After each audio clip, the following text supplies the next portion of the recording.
What's going on? What's going on? What's going on? Shout out to everybody that's already in the building that dropped their location. I appreciate that. Lets me know y'all check in with me. That lets me know y'all know the routine. So I didn't have to tell y'all. Y'all just went on here and knocked it out. So shout out to STL, VA in the building, Georgia in the building, Ohio in the building. What else we got? Louisiana. Go ahead and let me know where you're checking in from, as always, and hit that like button as you come into the room. Hit that like button as you come into the chat, I should say. Sad day in the world to all the Migos fans. Very sad day. Takeoff was actually my favorite out the group. It was kind of sad to wake up to that news. I don't really follow social media like that, so I didn't even know. I was taking care of. Actually, I didn't wake up to news. My day had already started before I found out. One of my homies told me it was already 9:30, 10 o'clock. I don't, I check out news and things of that nature, but Instagram and things like that are not my first things I go to in the morning. So I didn't even know. But yeah, rest in peace, Takeoff. That was my favorite one out the group. So it's one of them days where you just reflecting, talking to your homies, letting them know you appreciate them, and counting your blessings. And it's just one of them situations, man. You got to kind of tell people that's around you, tell your friends and your family and your loved ones, you love them and appreciate them, because you never know. You know what I'm saying? You never know. But I was talking to my homies, and I know this is a box truck channel, but I was talking to my homies earlier about like that shooting dice. And it's like I always said, shooting dice, that's why I prefer, if I'm gonna gamble, I'd rather a game like dice. I just never shot it on the street, because when you shooting dice in the street, only only two things come from it: hurt feelings and jack boys. At least from my experiences, hurt feelings and jack boys. So you know um rest in peace to him, and you gotta hug the ones you love, and let them know you appreciate them. So moving along, Chicago in the building, Southern California, Louisiana, VA in the building, uh, RP Takeoff. Let me see what else we got. I created my own. Let's say he's still visiting Chicago. Uh, I hope you're enjoying it out here. It is a beautiful city. Outside, the crime and all the bad things, it is a dark cloud over my city, but beyond the dark cloud, it is a beautiful city. So I hope you're enjoying it out here. While you're out here, Mississippi in the building. Let me know where you're checking in from. Hit that like button, hit that like button, hit that like button. ATL in the building. ATL is in the building. All right, so we're going to change up the format. I'm not going to go over no news topics. Why I'm going to touch on some. It hasn't been that much. I'll be honest with you. It hasn't been that much in the news for trucking, Fort Worth in the building, in any lane in like the past week, maybe week and a half, 2 weeks. It's just been, trucking has been, as far as news is concerned, it's been very slow. I can't even dig up no Amazon news. Amazon really ain't putting out too much news as far as trucking. As far as the other lanes, I think they today they just opened up Apple Music for free. So as long as you got Prime, you can access the full Apple Music catalog. Other than that, the only other news about Amazon is the guy who got mauled, the Amazon DSP driver I think he got mauled by a dog. I think he passed. I think he was in Missouri somewhere. And then they just interviewed a bunch of other DSP drivers who have dog issues, and they just comparing and contrasting Amazon's protocols and their policies versus USPS, and FedEx. But other than that, news has been in trucking just pretty much the same.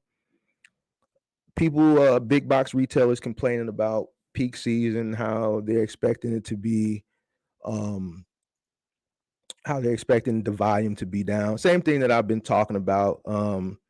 But even though volume is going to be down, believe it or not, the retailers probably are going to see um, um, a bump in revenue.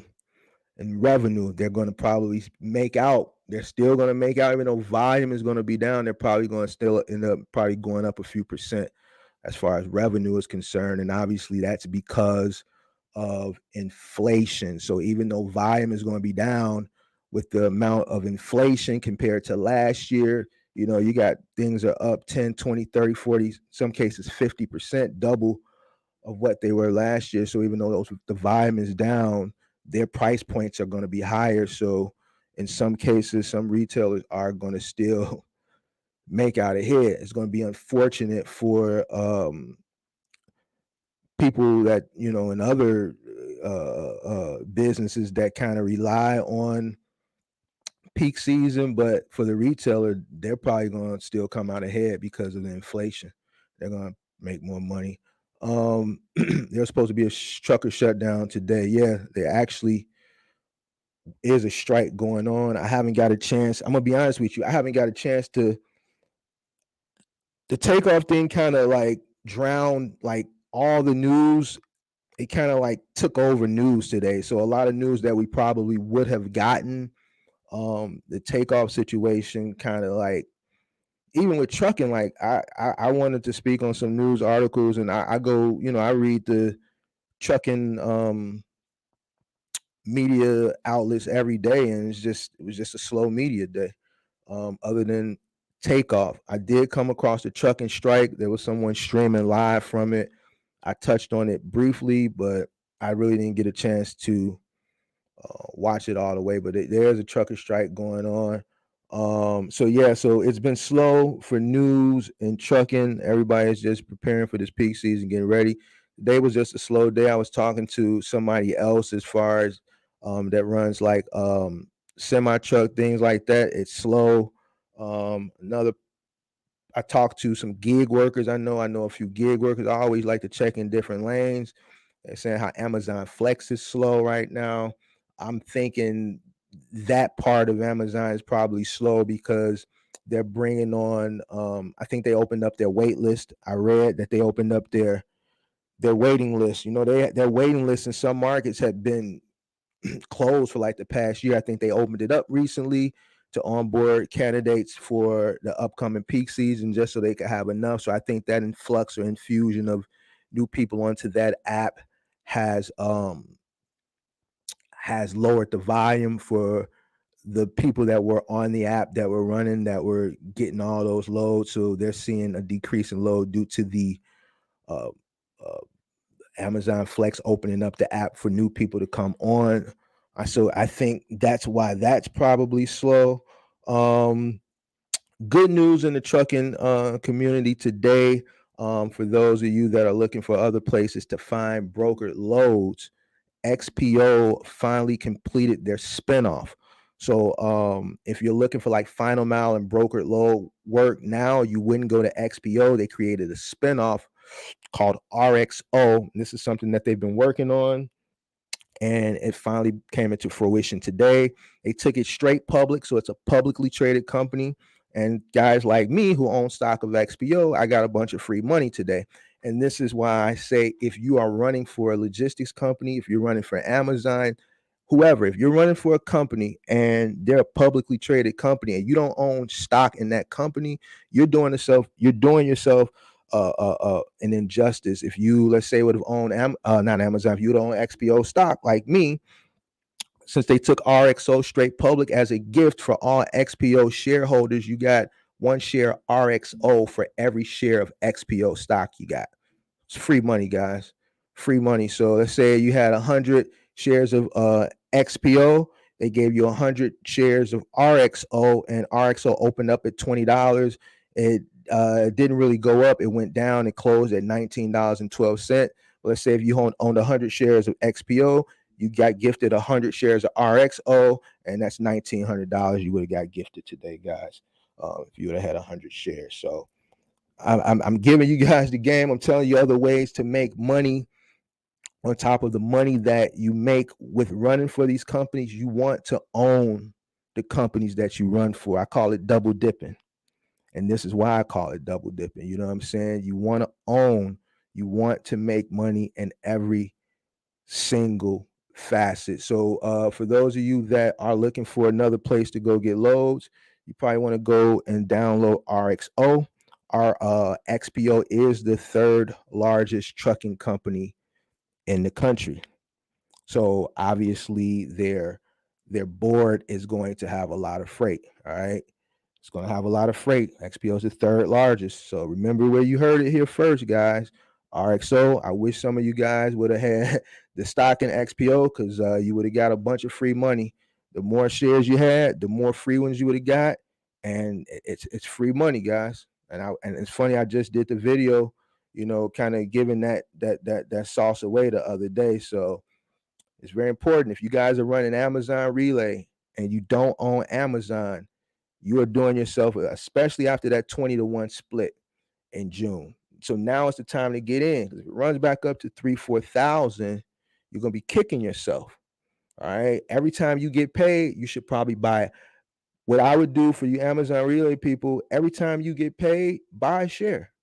You don't have to buy 1,000, 2,000, 3,000. Just buy something. Invest back into the company that you're running so that you can double dip. And as time goes on, you're playing the long game. That's an investment. You're playing the long game. Use your company to invest. You don't have to buy it personally. Let your company buy that share. All right. It's not taxable until you sell it. It could sit, as long as it's sitting in your portfolio, it could sit there until you're blue in the face. It doesn't become a taxable event until you sell it. You see what I'm saying? So it's just another way to make money, guys. So that you don't have to break your back, break your neck running for these companies, and the only thing you're getting out of it, you gotta get something out of it for you. You know what I'm saying? Other than what you're earning, get something to get that investment money like they're getting. You might never get up to getting like millions and millions of shares like the top shareholders in the company, but at least play the game smart. And even if you stop running from the company, that doesn't mean that you have to sell it. But like, once again, like I said, if that stock runs back up to even $1,000, $2,000, $3,000, you're gonna be kicking yourself. You're gonna say, damn, Mark said I should have bought it. I remember when it was $125 after the split 3-4 years ago. Mark said I should have bought it. And I'm gonna tell you when the stock is probably gonna really start running back up. Some of you guys are gonna get mad when I tell you this. Once those first 1,000 autonomous trucks hit Amazon, and the news of that hits, and they spend money on the marketing and the media and filming and the news coverage and stuff like that. Once those autonomous trucks hit the road for Amazon running that middle mile, you're going to see that stock start really running again. It's going to start running. Anytime there's big news, a big news story, that's when the stock starts going. And then you're going to be kicking yourself. I'm telling you, that's when you're going to really see a big bump in that Amazon stock, when those fully autonomous trucks start hitting the road. So getting back to RXO, guys, make sure you guys go ahead and you guys want to get that app. That's going to be another lane for you, get you some brokered freight.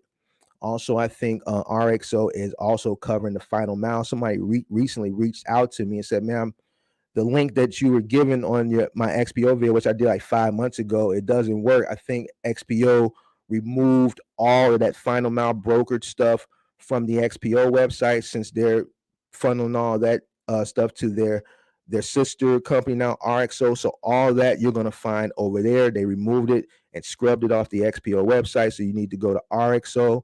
And for you middle mile guys, you want to download the app for their brokered freight. I haven't downloaded it. I don't run middle mile, but you probably want to download it. Once again, they are the third largest carrier in the country. So they deal with a lot of companies, guys. A lot of companies. If you name a big company, they're a carrier that deals with them. So you want to go and probably download that for you middle mile guys. All right. So that's that. All right. So I know I wanted to talk about drivers, but before we get in that, I do want to quickly touch on cost and numbers making sense. Numbers making sense. I'm gonna kind of go through the chat as I go because I don't want to scroll back up. I want to catch stuff as it comes because I don't really be watching. But somebody super chatted something the other day and I didn't catch it, and I felt really bad because person spends some money to ask a question. You kind of want to attend to them right away. So I'm gonna try to watch it today. Hit that like button for me. Hit that like button. Hit that like button. Let me know where you're checking in from.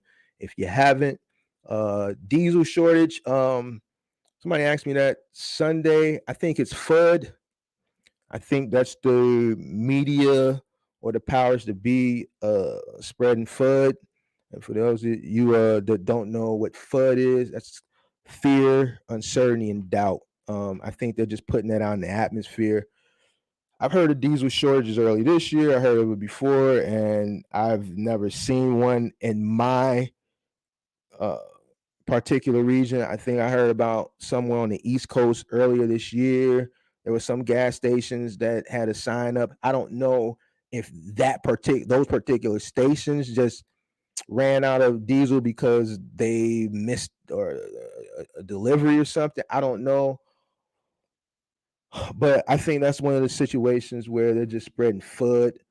I haven't really looked into it. I haven't really researched it, but what I have come across, it just seems like FUD to me. Fear, spreading fear, uncertainty, and doubt. But I am going to look into. You make the second person that's asked me that, so I'm going to probably look into that either tonight or tomorrow. They're talking about fuel going back up and maybe a shortage soon. Fuel is definitely going back up. It's been creeping up here. Now that I can attest to. It probably will go back up going into the winter. That's why I'm going to talk about cost. Even though I know I'm saying I'm going to talk about drivers, I'm still going to talk about drivers. But we need to talk about cost because what I'm coming across, guys, is a lot of people that are running at a loss with the hopes and dreams that things are going to turn around, but and things will eventually change. But here's the thing: they may not change. I was talking to someone earlier that even just does gig work, and they were just like, man, these numbers are just not making sense. The only people that seem like they're getting ahead is the companies. So when you're running, and I'm not going to go into breakdowns, I'm not going to go into numbers because I did a live a few weeks ago where I actually showed you how to do your breakdowns, your fixed costs, your variable costs, and things of that nature. What I want to have now is like a more business economical conversation. Listen, if it don't make dollars, it don't make sense. You know what I'm saying? It's okay to pause for a second and try to figure out how to make it profitable. It's okay to operate at a loss when you're learning for a certain period of time, but you still have to have a plan. You got to have a plan. All right. So if you're going to operate at a loss when you're starting, you have to give yourself a time frame to turn those red days into green days. All right. You got to figure something out. Either your expenses are too high, you're paying too much you have to figure out everybody's situation is going to be different. You're taking work that's not paying enough. Most of the times, a person's expenses are extremely too high, and that's what I'm starting to see, or that's what I've been seeing in the past 6 to 7 months. All right. So you got to figure something out. And if you were one of those people that bought in high or started to rent high and you're stuck in a high rental, I'm just, I don't know how many different ways I can tell you this. And if you watch the lives and you watch the videos and you book the sessions, excuse me, I'm not gonna waver on what I'm telling you. It's not gonna Expenses, costs, and everything is going up, but rates are staying the same or going the opposite way.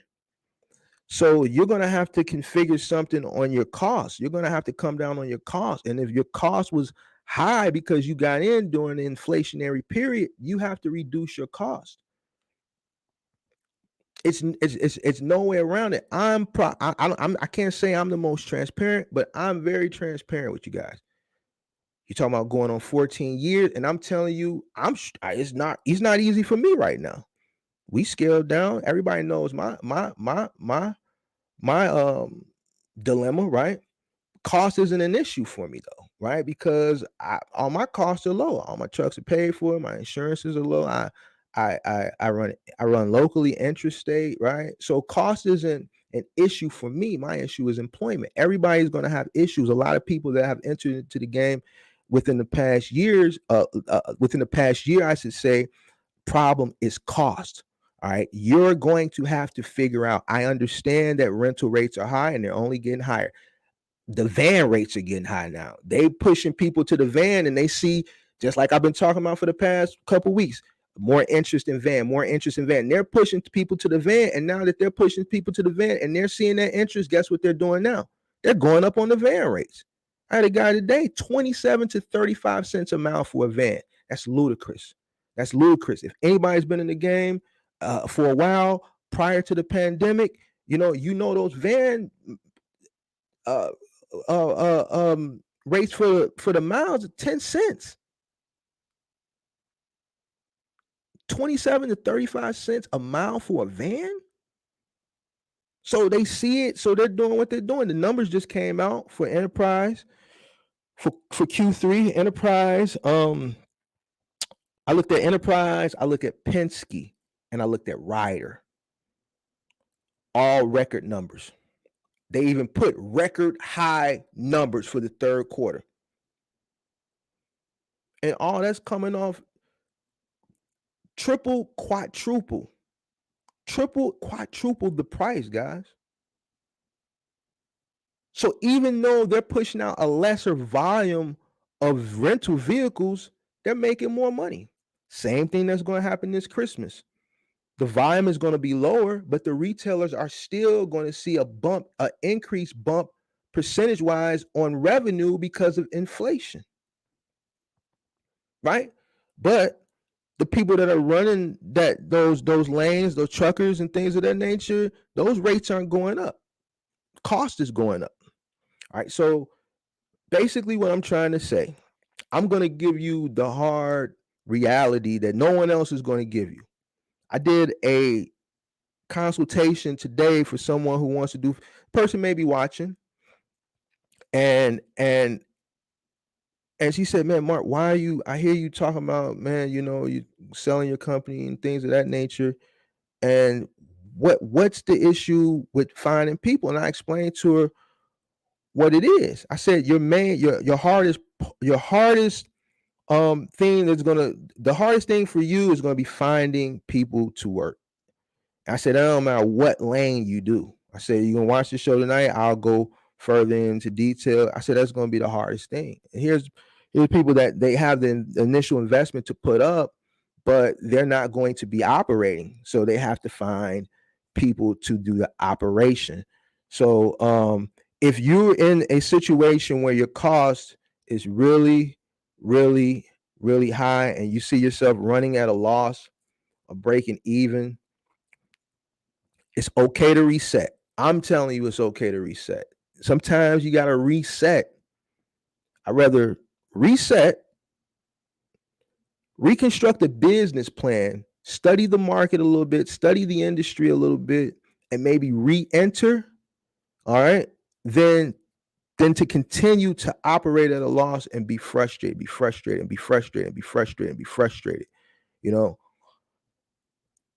I book the most coaching sessions, when people book coaching sessions in the middle of the night, every morning, whenever coaching sessions are booked, they're always booked 2, 3, 4 in the morning.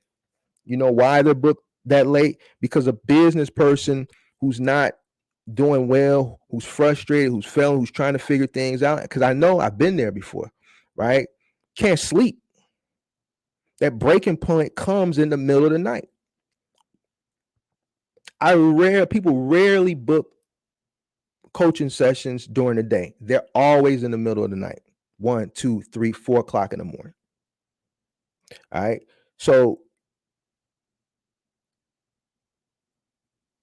really understand that the numbers have to make sense. If the numbers, listen, if it don't make dollars, it don't make sense. And I'm telling you, I'm living proof of that. If it don't make dollars to me, it don't make. I'm not doing it.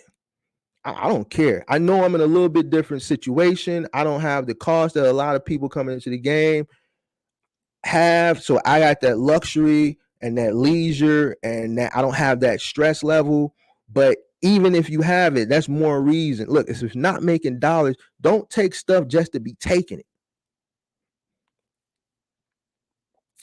Don't take stuff just to be taking it. It has to make sense. You should be able to pay your cost, pay yourself, bank something. If you can't do that, then it's not making sense. And when I say pay yourself something fair. Don't say I deserve, like, you gotta be fair now. You gotta be fair. All right. You gotta be fair with yourself. And that's on both ends. You don't want to overpay yourself, but you don't want to underpay yourself either. And you have to have some cash flow. People's major problem is they don't have cash flow. You're running a business. I don't care if you got one truck, even if it's a rental, still a business. All right. You're going to fail. You're going to fail if you don't have cash flow. No business can sustain without cash flow. If you're taking all the money, you're robbing from yourself, because you're robbing from the sustainability of the business. You have got to have some cash flow. All right. And that's the spiel on that. Just you can't rob Peter to pay Paul for the whole course of your career, because then that just defeats the purpose of doing it. It has to come to the point where you gotta become profitable. You have to set a time period. A lot of people aren't setting a time period. Look, if I'm not profitable by this point, then I gotta reset. You either gotta reset, or you gotta give up and figure something else out. You gotta give yourself a timetable. All right. And that's just the hard fact that a lot of people not going to tell you, because they're going to continue to want you to buy in. I told a lady on a call today, look, why are you? And I told her why. I said, look, I'm not trying to scare you, but this is just what it is. She said, man, I appreciate that. I could have been like, oh, you'll find somebody, just go on Indeed, and you just got to be persistent and da-da-da-da. No, people respect the fact when you're honest with them. Any business is going to have good and bad times. There's going to be some things that are going to be easy. Some things are going to be hard. Some of these things are based on current economic times. You know what I'm saying? So that's that. Let's get into this drivers. So I want to talk about why it's hard. We're going to talk about the different lanes, give examples of the different lanes and why it's hard in certain lanes. And then what I want to do is I want to talk about how to attract people, and then how to keep them, because I think that's an issue that I see a lot of people struggle with. And it's not, I can tell people, but I'm being honest with you. Like, when I talk about the margins are small, they've always been small, but guess what? They're getting smaller. You know why they're getting smaller? Because as expenses rise, your margins are going to get smaller. They're going to get smaller. So they're getting smaller. So, let's talk about final mile first, and then we'll go to middle mile. Why is it hard? I've spoke on it before many times. The work level, the excessive work, as far as how it's taxing on the body, things of that nature. Also, I always speak on the opportunity. There's plenty of opportunities available now, guys. And as a person coming into the business, if you're looking to run that lane, you have to keep that in mind. You got to keep that in mind. So you're going to have to we're going to have to pay handsomely, and we're going to talk about that later. You're going to have to pay handsomely, but you're going to have to come up with a system. You may not be able to run guys the way how I used to run them. I can't even run guys the way I used to run them. It's just not working like that no more. It's different out here now. Some markets are going to be different than others. The larger markets like mine, even harder to find employees. And a person might think, why you're in a larger market? Yep, larger market means more opportunities. You know what I'm saying? More opportunities for self-employment, more opportunities for gig works. Average gig worker here can make 40, 50 bucks an hour. In a small market, you may not see that type of money doing gig work. But in this market, New York, Los Angeles, San Francisco, real big, you know, these markets pay extremely, exceptionally well. All right. I know people that do it, they work corporate jobs, they say they'll never go back. They say they'll never go back. You know, you're talking about 300. I know a young lady today made $500 doing gig work. And I'm gonna break it down how she did it. The reason why I asked her, how'd you make that type of money? Because I wanted to share it. So she has a bunch of different apps. So I guess you keep on all the apps at the same time. She said Uber gave her a promotion, 5 rides. And after she did the 5 rides, she got a $225 bonus. So she did the 5 rides. She said it took her about an hour and 15 minutes to do 5 rides. The rides paid her 70 bucks. And as soon as she did the 5 rides, Uber automatically put the $225 bonus into her thing. So that's 300 bucks right there. She said she did an Instacart, and she's been doing Amazon Flex. She said by the end of her day today, she made 500 bucks. All working for herself from her car for 3 different apps. Now, this is this market. Now, when you're running a company, let's say like Final Mile moving company, because I do both, how can I compete with that? I can't compete with that. All right. There's no way I compete with that. I'm paying up to $60 an hour in some cases for moves. And I can't compete with that. The reason why I can't compete with that is because the work level. You know what I'm saying? I can't, if I'm paying a crew $50 an hour per man to do a 3rd floor and they work 4 hours, that 200 bucks. The person who's doing the gig work working extra 3 to 4 hours to make, let's say, an extra 100 bucks on top is probably willing to do that than endure what the moving crew is doing for $50 an hour, even though they worked an hour or 2 less, right, for damn near the same amount of money. Just the labor, depending on the job, is just can be intense, and sometimes it doesn't balance out. It doesn't balance out. So these are, when you're running like Final Mile and you're running, like say moving company, this is what you're up against, guys. This is what you're up against. I'm being honest with you. I could sell you a dream. I could just sit here and talk about how a Final Mile truck running 6-7 days a week consistently on a dedicated contract is going to make you $250,000. I can use the $250,000 mark. I could keep saying $250,000, one truck, and if you times that times 4, there's your $1 million. I can really make it sound good to you, and just say that and keep saying that and keep saying that and keep saying that, and then you can go out and do it, and then when you run into a situation where you can't keep people or you start running the claims, you can be like, damn, Mark didn't tell me about this part of the game. So I'm going to tell you about the good and the bad. I'm going to really expound on the bad because now you really prepared. The good is the good. If it's good, it's good, right? Thumbs up, right? It's the bad that you really need to worry about. It's the bad that you need to try to prevent. It's the bad that you need to look forward to. So when it does happen, you're ready and you're prepared. Good is good. Good is good. As long as everything is good, there's really no pre-preparation. You don't have to worry about it. If it's good, it's just good. It's the bad that you got to worry and prepare. And that's what I want to prepare people for, so they have a full understanding of what they're getting into. Yes, the money is good. Why do you think the money is good, right? Why do you think the money is good? Because it's a higher risk, so it's a higher reward. It's a higher risk, so it's a higher reward.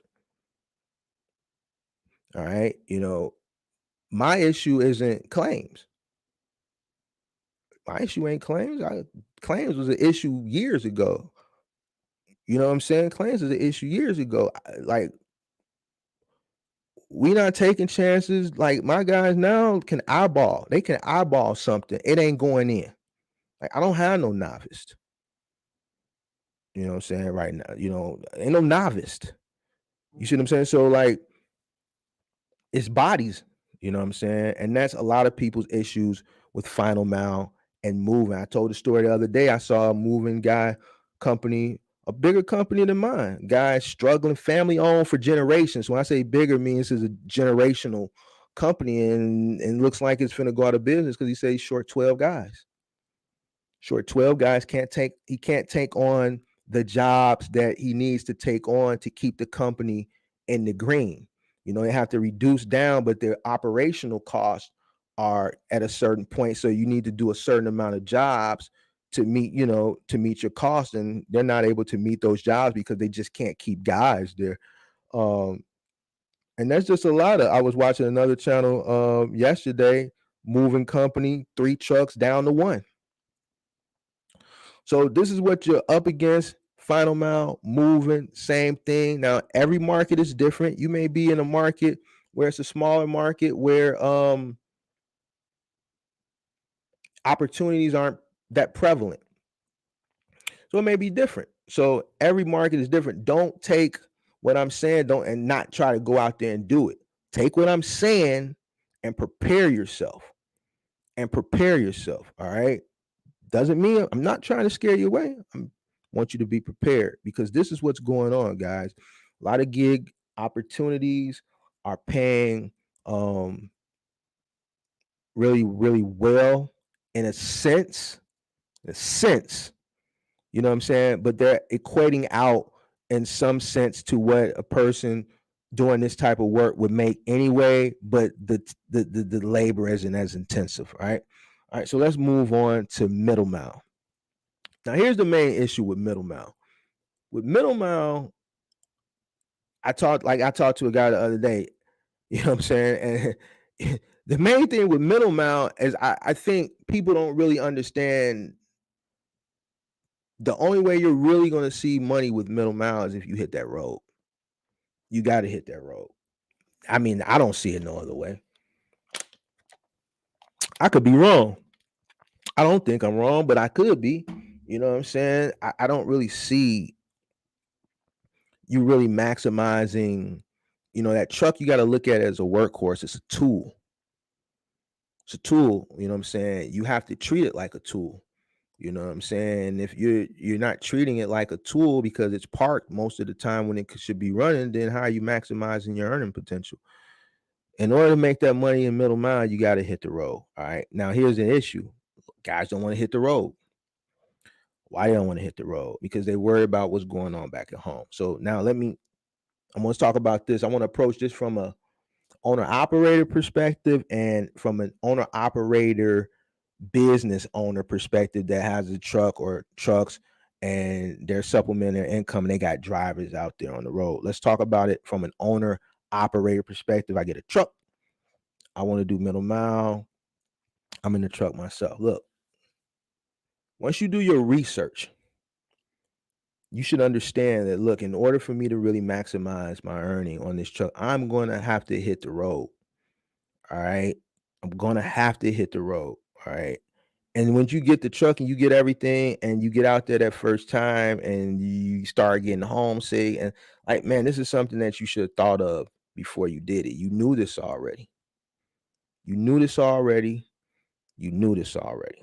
All right. It's going to get lonely out there. It's going to get cold. It's going to be parts of I don't know, depending on where you're at, if you're up here somewhere, the East Coast, when that snow hit, it's going to get scary out there because it's going to get slippery. You get out there in the middle of nowhere, you're away from the big city where they're not plowing the roads. You're going to start driving. You're going to see other trucks in ditches and stuff. You might not have no signal, all that scary stuff that don't nobody else talk about. I'm going to tell you, this is what's scaring people. Damn, I didn't know it was like this. Well, this is the job. This is the job. You know what I'm saying? This is the job. So you got to understand, this is what you signed up for. This is what you signed up for. This is what's going to make you the money. You got to hit that road. Now, if you got a guy and you're looking to hire, listen, you got to vet these guys. A lot of people I know that got into this game within the past few years for streams of revenue, when they came to me for advice, I'm talking about people in my market in the city that either knew me already or knew people that knew me and said, "Hey man, see if I want to ask this a question." I said, "Man, your main issue is going to be keeping drivers." Sure enough, I know people that got in, already sold their trucks, or trucks are sitting. I talked to a guy today who funded his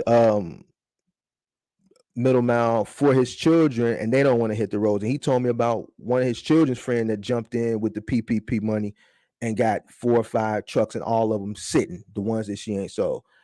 Can't find, drivers. So this is what I'm going to tell you about the drivers. You got to vet them. If you're not vetting them, a lot of people that say, "Man, I'm ready to get started, I already got a driver." Like, you can hire your homie and them and all of them, and they'll tell you on drive until they really get out there and really get a grasp of what this really entails. I think I told the story last week. I did a consultation with a guy a few months ago. He might be watching. It is what it is. He hung up on me anyway. I don't care. Somebody approached him that he knew for funding and investment in a trucking, to start this. He said he ran the numbers, everything looked good. It was in the earlier part of the year, so they bought in at a high cost of entry. He bought the truck for the gentleman, $90,000 for the truck. I think he's saying he spent about $4,500 a month for the truck note and the insurance combined. So he listened to the guy, he's a childhood friend, they're friends. The numbers ran the numbers, so he put up the initial investment. The friend was going to do all the driving. The friend did one run and said, "Nah, man, I can't do this." But guess what? The buddy still got the cost. Said the truck had been sitting for 3 or 4 months at that point. Vetting. That's because a person is telling you they're going to do something. And this is a person he invested into it, invested for. He put up the capital. You know what I'm saying? So a person will tell you to do anything because the person that's in dire need or destitute, yeah, I'll do it until they hit that road. That road ain't no joke. And for y'all that's doing middle mile, that's out there, y'all can attest to it. It's no joke. So you have to vet properly. Just don't throw anybody out there because they're gonna tell you they'll do something. You got to vet them. Man, get personal. Man, you got kids? If I was vetting somebody for middle mile, let's say middle mile was my lane, and I was vetting somebody for middle mile, I want to know if they got kids. I want to know if they married. I want to know if they got a significant other. I'm gonna really vet them because I don't want to waste my time. Because some people just quit on you out there on the road. Now you got to fly somebody to go get your truck, or you got to fly to go get your truck. Like, you got to really vet these guys. All right. You got to vet them. And then in order to keep them, whether it's middle mile, final mile, moving company, you have got in today's times. And this is another thing when I keep saying margins are getting smaller and smaller and smaller. Not only is costs going up as far as expenses, fuel is creeping back up, right? And everything else is going up, right? Boom. You might have a rental, your insurance, things of that nature. Everything is creeping back up. Freight is not scaling with the cost of expenses, right? So boom, your labor, right? People will always want more money, but in order to get them in and to keep them, you have got to pay handsomely. You have got to pay handsomely. All right. And you have to understand this before you jump in. So that's why you can't really jump in with a lot of expenses. You got to leave that room in your margin to, for increases in labor. All right. You can get a truck. The truck going to be loyal to you. Once you acquire the truck going to do whatever you tell it to do as long as you take care of it. If you put that key in and that truck is taken care of, you turn the ignition, it's going to start. It's going to drive until you hit the brake and put it in park. That truck is a slave for you. And that's how you need to look at it. The truck is a slave for you. That's how the truck going to slave for you. It's going to do whatever you need it to do as long as you take care of it. You treat it good. It's going to slave for you. It is your slave. A human will tell you no. A human will tell you no. All right. In order to keep the human from telling you no, you got to pay them handsomely, so they don't tell you no. You got to give them some type of motivation. They want to get their ass up and come to work for you. Oh man, he paid too good. I'm coming. I'm coming. But guess what? If you enter the game at a high cost of entry, and because you're calculating, okay, well, this truck is costing me this much, fuel is going to average out to this, insurance costs me that, so I can pay my driver this. Okay, you can pay your driver this, but what's going to happen when your driver want more? You didn't calculate and you didn't keep in mind that eventually you're going to end up having to pay them more. You didn't think about that. You need to leave enough room in your margin when you're calculating your costs from the start for increases. And I said this in a video maybe about a month ago, but I think it might have went over some people's heads. You know what I'm saying? You gotta keep that in there. You know what I'm saying? You gotta keep that in there. All right, because eventually they're gonna pull it, especially in today's time. It's coming. It's not a fact of if it's going to come. That conversation is coming, especially if it's a driver. You do catch that one driver. If you do catch that one driver that's always there for you, that don't complain, he going to hit you the hardest, because he going to hit you with the, man, I'm dedicated. I'm the only one here. I don't complain. I don't do this. And then you know what? You're going to have to, because that's the person you can rely on. And that's the person who's planning to do that. That's why he's coming to work. That's why he's doing, man, can you stay on, man? I know I said you can come home, but man, just, man, I see it's just, man, it's good. I'm gonna break you off a third. Can you just do it for me? Yeah, no problem. I'll do it for you, Mark. No problem. And that's the person that's plotting that's really going to hit you. And guess what? You're going to have to pay that person, because that person is the most dedicated. But they know it too. They know it too. So, this kind of plays back on when I say your cost. That's why I kind of wanted to insert that in before I started talking about drivers. You got to really calculate your cost, guys. And I think, like, coming into the game now, like, if you would have caught me maybe 3 years ago prior to the pandemic, before all this craziness happened, I would have told you to enter the game with a rental truck, understand the game, learn the game, things of that nature. I'm talking about when a 26-foot truck was $450, and that included 1,000 to 1,500 miles, and they didn't require you to take the insurance. You could take you could utilize your own insurance, and even if you use their insurance and use your own, I'm talking about $5 to $10 a day, guys. They weren't charging that much for liability and supplemental. I would take the supplemental. We need a rental truck. I take the supplementary and the liability. All right. I was only concerned about their truck. I didn't care about I was only concerned about their truck and the next person's vehicle. I really didn't care about like damage to property and things of that nature. So I didn't take that one. But like, it's a different ball game now. So now, it's when people ask me, man, truck rental is very expensive to get into, but I don't have the money to go out and buy a truck. That's a very uncomfortable conversation. I'm not going to be the one that's going to tell you, well, man, we'll just get the rental truck. I know it's high, but you're going to make the money. That's cap. That's cap. That's cap. Because I know what the rates are. I know what the operation, I know what it's going to cost to run.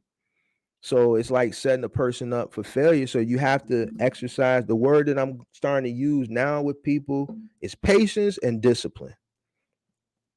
You got to exercise some patience. You got to exercise some discipline. I know a lot of people are eager to get into the game, and I'm not saying this is not the right time. I don't take that approach. It's always the right time. All right. It's always by the right time. It might be the best economical time, but you can make it. If you enter and you exercise caution, you enter correctly. All right. You enter correctly, then you should be okay. Now there's times, business is about timing too. Now don't get it misconstrued. There are excellent times to jump into certain businesses. Last year wasn't an excellent time. Last year wasn't an excellent time, because look how many people fell victim to hopping in last year without doing any due diligence, without understanding macroeconomics, without understanding inflation and things of that nature. You know, the money they had it, they burned a hole in their pocket. They wanted to become a boss, but not everybody is a boss. You know what I'm saying? My time when I got into it, it was an excellent time. Cost was down. You talking about I was buying trucks for $7,900, right? Every company I ran for throughout my career over the years has been purchased by a large company. Select Express recently got bought by ATI. Select Express is they're not even, they're probably gonna change the name. They're not even an independent, privately owned company no more. Every single final mile company I've ran for in the last 13 years has been acquired by a larger company. And each time a larger company acquires a private company, you know what happens? The rates go down. The rates go down. The worst thing, the first time I felt that was with IKEA. When Urban Express, Dynamics lost it, we went to Urban Express, and damn, we was damn near at Urban Express like 4 months before XPO bought it. As soon as XPO bought it, we was under XPO for about a month or two. Here they come. Hey, we need you to come in. What's up? Yeah, we you need to add a $3 million umbrella on top. A $3 million on top of the insurance we got? The broker, you know what my broker told me? Mark, is this account really worth it? Man, you know how much more money this is going to, I don't even want to tell you the quote. Is it really worth it? That's what my broker told me. My broker, who gets paid off me paying the insurance company pays the broker a residual fee for me paying, said, Mark, is this account really worth it? So imagine how much more my insurance was with that $3 million umbrella on top of the $3 million aggregate, $1 million in commercial auto, plus the $100,000 that I was paying for commercial cargo. That's why I walked away from IKEA. So every time a large company acquires a privately owned company, the first thing they do is shit on you. One way or another. If they don't lower the rates, they're gonna raise the insurance requirements. So you with the drivers, just to end that, then we'll get into the Q&A. I'm not gonna drag it on. You gotta pay handsomely. You gotta vet. You can use Indeed. We rarely use Indeed because, prior to this pandemic, and I'm gonna be honest with you guys, where we're at right now with like employment in certain areas, it was going to eventually get to this point. All right, eventually it was going to get to this point. The gig economy obviously has really revolutionized the way and changed the way people approach earning a living for themselves. Only thing the pandemic did was speed that process up. It sped it up. All right. So we were gonna get to this point. I seen it going that way, but I didn't. Who expected a pandemic, right? So you got to kind of just adjust. Indeed, I think, is a good tool maybe to use, because with Indeed you can do like a pre-quiz thing, and you can kind of filter out and don't waste your time meeting all these people, because some of these people are just not worth your time meeting. And that's what I dealt with last year. I dealt with a lot of waste of my times, and my time is valuable. I don't got time to waste. I understand my time is worth more than money. All right. I know that. I know it now. You know what I'm saying? So with Indeed, when you're looking for people, you can create like a pre-questionnaire, and create your pre-questionnaire and really take advantage of that tool to save your time from meeting some of these jerks. You know what I'm saying? Some of these people can't read. Some of these people, if they can't write, they don't need to. If they can't read, they don't need to work for you. It's unfortunate. I'm sorry if you can't read or write. I'm not trying to make fun of you or anything, but man, you need to be able to read signs. You need to be able to read the GPS. You need to be able to read a BOL. Okay, if I send a message to the truck, you need to be able to read it. I might say, you know what? Screw this route. I'm just gonna pay you, turn the truck around and come back. You can't read that. You're just following the line and listening. You probably got the voice on, turn right. And if they can't read, and I say, hey, still go all the way there. And I say, well, man, I told you turn around, come back. So some people can't read, some people can't write. Some people just, you should create your questionnaire to the point where you know if it's even worth you meeting this person or not. And then when you go, and I think I was talking about, I got sidetracked, vet them out really good. Man, appearance, man. I go off appearance now. Last year, man, people was coming to meet me. Their breath was funky, stinking. It smelled like weed. They got crust in their eye. They got the crust right here in their mouth. Like they literally probably just got out of bed, didn't brush their teeth, didn't wash their face, but they smoked a joint though because I smell it in their breath. I smell the backwood. I smell it because it's coming up from here. You know what I'm saying? The pants, like how are you gonna do work for me when you don't even have a belt? You can't carry stuff in your pants hanging, falling down off your ass because if you either gonna drop the couch to pull your pants up, or your pants gonna fall all the way down. We're gonna see your holy draws. So you can't, you gotta really vet them out, man. Man, what's up? You married?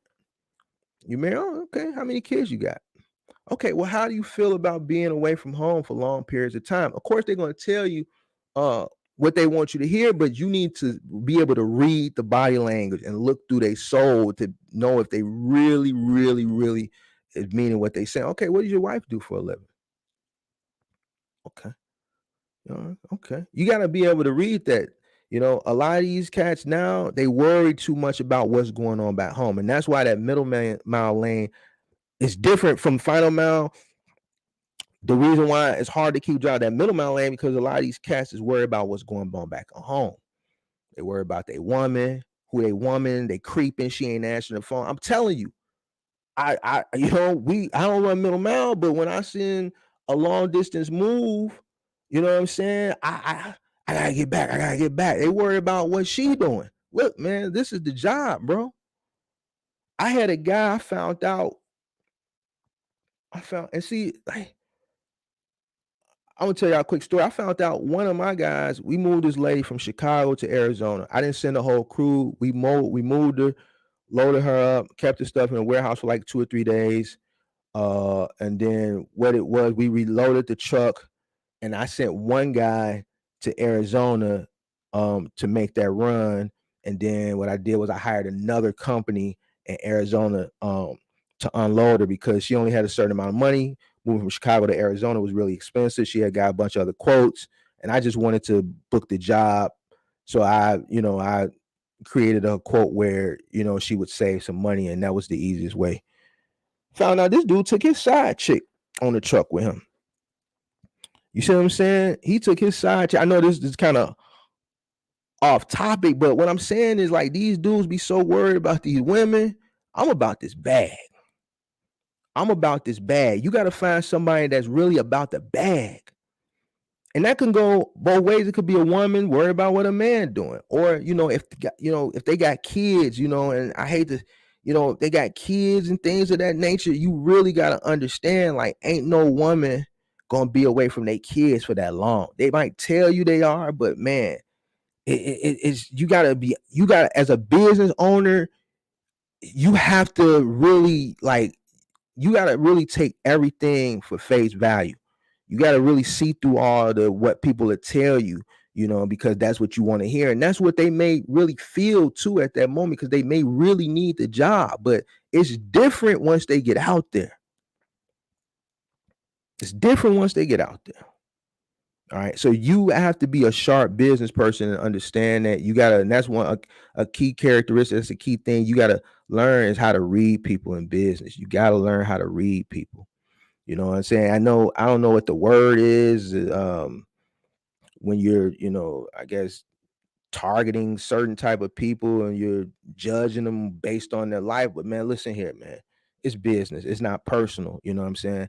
I got to do what's best for my business. I'm advising y'all to do what's best for y'all business. That middle mile lane, the whole thing is people don't want to stay out there on the road. But if you want that truck to make money, that truck got to stay out there. So you got to find somebody that's a Viking. You got to find somebody that's a Viking, that's willing to hit that road and live that road. that's not worried about what's going on back at home, that's not worried about that might not, I don't know, their kids may be grown, they damn near they got a CD, not CDL, we run a middle mile non-CDL, but they they they fit the job, they can do the job, but they may not have too much going on back at home that the road life suits them because they're making money, you're paying them, and their costs are very minimal because they're out on the road. All right. So like some truck drivers, like semi trucks, now you would be surprised how many semi truck drivers don't actually have a home. Their truck is their home. There was a guy that parked on my yard. His truck was his home. When he wasn't on the road, parked on the yard, he was in his truck. He came in my building to use my bathroom, asked me for a key, and then asked me, hey, boss, can I borrow the van so I can run the white car? Like, he didn't want to drive the rig. He got in really, really good with me, so he thought that he could, befriend me. I didn't have a problem with him using the bathroom and stuff. I did give him a key, you know what I'm saying? But he lived on his truck and had been living on his truck for years.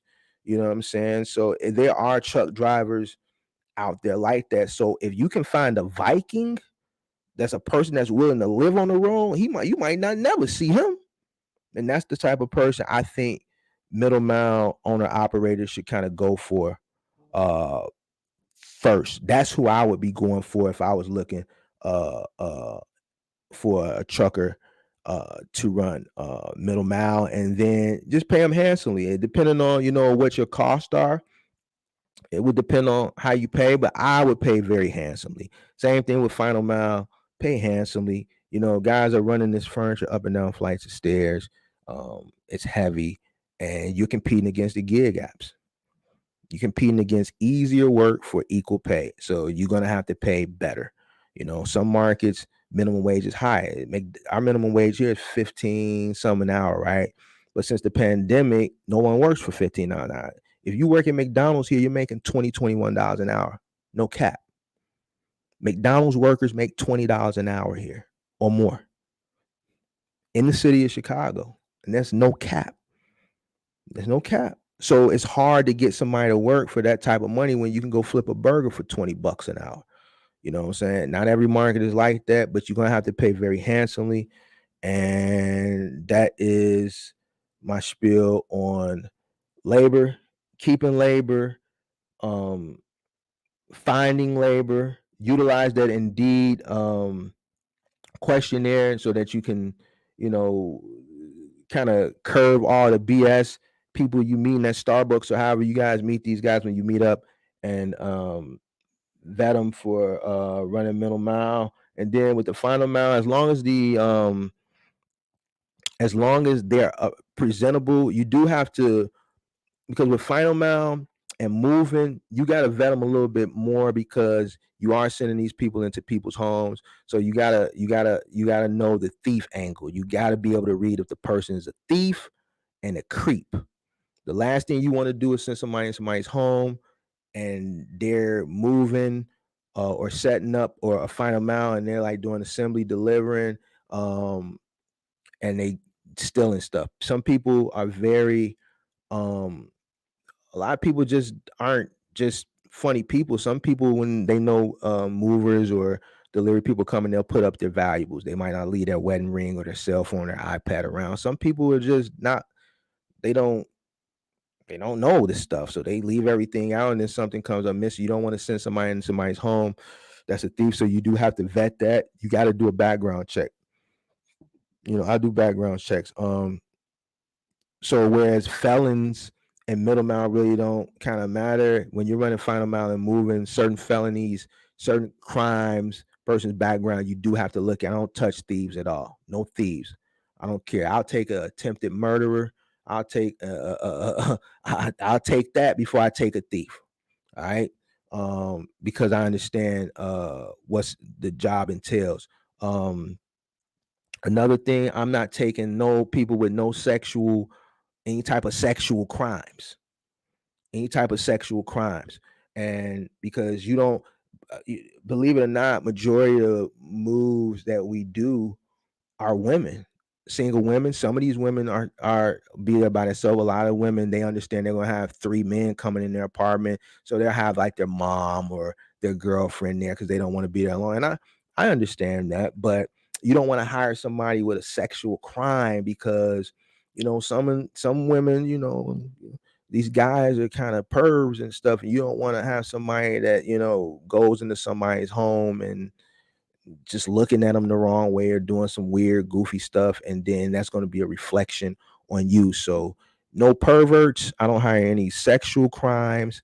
I don't hire any thieves. So you're gonna have to sign up with a background check company of your choice. Background checks are really fast nowadays. You can get them back within 24 hours. Sometimes they come back same day. Sometimes they're damn near come back instantaneously. You're going to have to pay for those, however you want to structure. If you want to pass that along to your employees, which I wouldn't recommend, it's just a cost that you're going to have to fork over for onboarding, for final mile and moving middle mile. You can lax up a little bit on the background as far as what you're looking for, but either way, you're gonna have to pay really well. All right, so let me get into these questions. Diesel shortage. They talking about fuel going back up. I answered that one. There was supposed to be a trucker shutdown. I think I answered that one. Yeah, there was a strike earlier. I really didn't look into it, but I saw a few trucker channels that I follow, and they were streaming live from the strike. I really didn't look into it. Yes, sir. News of the trucks will run it up. Oh, you're talking about the Amazon thing? Yeah. So yeah, that's gonna run that stock back up. So guys, I would really take heed to what I'm saying. If you want to check that bag, for those of you guys that have XPO stock, took my advice. You got you some free money today. So shout out to everybody that watched that video I put out the other day. Hopefully you already had the stock, or after you saw that video, you went invested in a few companies. And if XPO was one of them, you got you some free money today. All right. New York in the building, seeing what's going on. That is why Amazon is so saturated now. People want to be at home. I can understand and can't knock anyone for it, but it may be time to be willing to pivot. That's why Amazon is so saturated now. People want to be home. Yeah. I think the pandemic opened people's eyes. See, what opened my eyes is my time was worth more than money was the 4 Hour Work Week by Tim Ferriss. I think a lot of other people's realized that their time was important due to the pandemic. Obviously, a lot of people lost loved ones, and the pandemic opened up people's eyes to certain things, and a lot of people just they want to be able to make money and utilize their time the way they want to utilize their time. They don't want their time to be on a time schedule, man. I gotta be at work at 9. I get off at 5. I get a lunch break at 12. I get 15 minutes. I gotta ask permission to go to the bathroom. Like, people just don't want to do that no more. And I get it. You know what I'm saying? So a lot of people are doing gig work because they want to work when they want to work, and they want to play when they want to play. And if they don't want to work or play, they just want to lay around. They just want to lay around. They don't want to be required to be somewhere. You know what I'm saying? So I get it. It is what it is. But as a business person, and I'm gonna start talking about this on the channel too as well. I'm gonna start talking about ways for you can automate and start businesses that can run automated. And also, I'm probably going to get into. I'm not going to steer away from trucking. I mean, I'm going to give people the information. It's up to people to apply it the way they want to apply it. I'm a wealth of information in the industry because I've been here for a while. So I'll continue to give the information, but I also want to start incorporating other things to make people's life easier. Automated businesses and businesses where people can just rely on themselves. I thinking that, as time continues to go on, entering entrepreneurship needs to be entered in a way where you're not relying on other people. You're the only person that you should rely on is yourself, right? Because people aren't dependable. And that's just the honest to God truth. People aren't dependable, and as time goes on, they become less dependable. All right. So um I want to start promoting, opportunities for people to still make a great amount of money without relying on others. A lot of businesses rely on others, and if those others don't show for you, then your business is at, I can't, if I send if I got a truck that's scheduled for two men to do two moves that day, it's a two-man route, right? And one person doesn't show up, that route is done. That means that's two moves. I have to call the customers. I have to cancel. I have to get cussed out. God forbid it's a day like today, the first of the month, right? When most people's leases are up. It's moving day, first of the month. Most people's leases are up. Most people's leases start. So the person's lease is up and I got to cancel. Now this person is scrambling to find another company on the busiest moving day of the month, right? It's not something that you want to do, and then you're just at times now where you just don't have extra people standing around. So that's something that I do want to start touching on, um, because I think that is, I think it'll be good for the channel to give people another alternative of approaching entrepreneurship. What is your take on dispatching? My take on dispatching, um, I've never had to use it. Even if we were running middle mile, I wouldn't. I mean, that whatever percent, that's money I'm taking out of my own pocket. I could do that myself. Even if I was in my own truck, I would do it myself. I got downtime. I'm down. You know what I'm saying? When I'm off the clock, I'm gonna take some of that time to pull. If I'm at a truck stop, if I'm in a hotel, I'm gonna pull out my laptop and I'm gonna do allot some time to schedule out and plan out the rest of my week. You know what I'm saying? I mean, I'm not knocking people that do it. It is a lane where people make money, but me personally, I understand my margins are small, so I'm trying to increase my profits, not decrease them.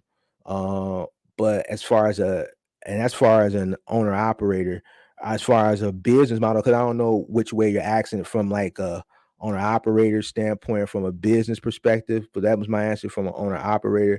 From a business perspective, I think it's a decent model. Not something I would want to build out because you're at the beck and call of a driver damn near 24 hours a day. And that's just not something I want to do. I understand time is more valuable. So I don't want to create a business or build a business out, me personally, where I'm at the beck and call, or I have to build a business out that even if I'm not operating, I got people that are at beck and call, because guess what? If it's a question that they can't answer and it goes up the food chain, eventually it's going to get to me.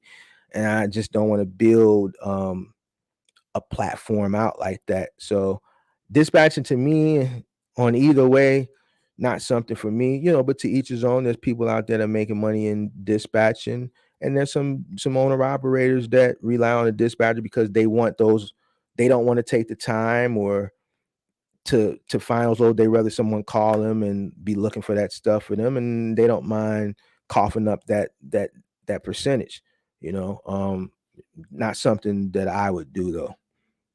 um What's going on, Miss Red Nose Pit? I recently found that out. A lot of truckers live on the road.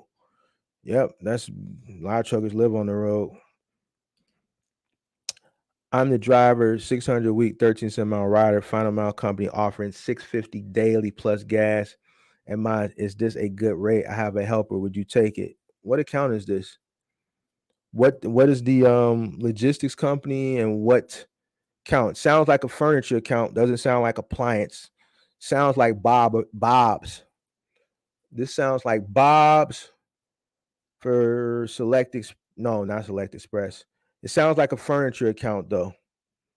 Your rental rate is cool. 600 a week, 13 cents a mile is cool. Um that 650 daily, that depends on how many stops you got. Um if they're offering gas and mileage, I mean, that's a bonus. That 650 depends on how many stops you got. What account is that, and what logistics company, and what furniture company is it? I'm hoping it's furniture. If that's appliances, I don't know. Would you recommend paying for a driver man card or not? Um, yeah, why not? If that's gonna help it make it keep you help you to keep drivers or onboard drivers, any perks you can do.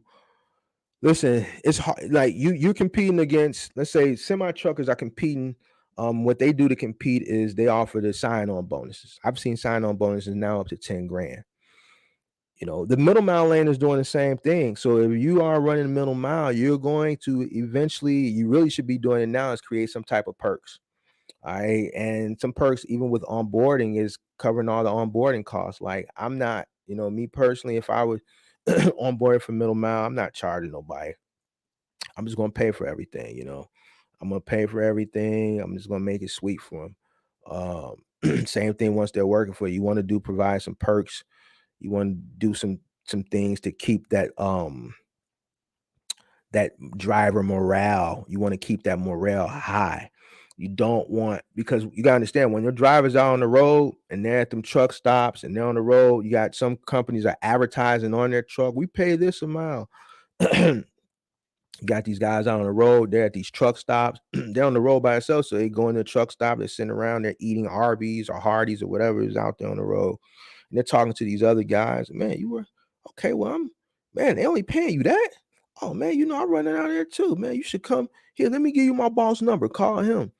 So you want to keep that morale up. So you want to try to keep and prevent your people from even thinking about going anywhere else. So I think certain costs you should cover just to help boost and keep the morale up. I pay for lunch. Like on my final mile moving, I pay for lunch. You know what I'm saying? It's I'm telling you, just a lunch, it does a lot as far as morale. You know what I'm saying? It does a lot as far as morale. I pay for lunch. Coolers on the trucks. Walmart, go to Walmart, keep cases and cases of water, Gatorade in the summertime, water, whatever it is, and then cover lunch. How about food and lodging? Do I take it out of driver's pay? Me personally, if these guys are running middle mile over the road now, as with the competition, I definitely do a per diem. I definitely cover their lodging. I definitely want to use that perk. I wouldn't want anyone sleeping in the truck. And that's just me, to each his own. Some guys don't want to pay that. Me personally, I'm not sleeping in no truck. I ain't sleeping in no truck. My back ain't all that great. So I'm not sleeping in nobody's truck. My truck, nobody's truck. I'm sleeping in a bed. So if I know me personally, I'm not sleeping in no truck, I'm not gonna make nobody else sleep in the truck. So I'm gonna put a person in a decent room. And when I say decent, I'm not talking about I'm looking, if you going through a major city looking at for the Ritz Carlton or nothing like that. I'm not gonna put nobody in no bed bug infested joint in the middle of nowhere. I'm gonna put them in something decent. I'm gonna look at the route and I'm gonna say, I'm gonna stop here. This is pretty decent, clean red roof inn. I got a counsel with the red roof inn, so I usually do red roof inns or extended stays. All right. Super 8s, I'm not too fond of. Motel 6s, I'm not too fond of. So I'm just going out what you see out there on the road. I'm more of a red roof when I send person long distance for moving. Definitely will cover their lodging. I definitely do per diem. Per diem I do is $50, right? A day. So depending on how long they're out on the road, how far the move is, to whatever time it comes back, they get $50 a day per diem per person. Obviously, in the moving industry, all those costs are consumed by the customers, because when I build out the quote for a long distance move, obviously this is built into it. It's different when you're running middle mile. So you do have to kind of factor in that cost because you're running on a rate. But I mean, it might not be $50, but if you cover a meal for that person, maybe $25, I think it is good. And then I definitely would cover their lodging. Me personally, I mean, you can do what you want. I wouldn't take it out to pay, because you're competing against these companies. Well, here's another thing I didn't talk about. You're seeing a lot of guys that do run middle mile for non-CDL drivers going to get their CDLs, because once they get accustomed to being out there on the road and they don't mind being out there on the road, they'll go take one of those. Hey, we'll send you through school, and in 4 weeks or 3 weeks, you'll be just driving for us. They're going to do that because now what it does, it steps them up from a box truck to a sleeper. And now they're really a Viking. They're like a real Viking now with the damn thing on their head and everything. So, you do kind of want to take care of them and cover those expenses. I personally wouldn't take that out their pay. Lodging, I think ethically and morally, you should cover that. They're on the road providing a service. They're doing it for you, for the company. They're working for the company. The company should cover their lodging. I think a per diem is ethically the right thing to do. Now, how much you give for the per diem, that's up to you. But the lodging, 100%, I believe you should cover. Furniture, yes. What company? Ben, what company is this for? The $650 a day.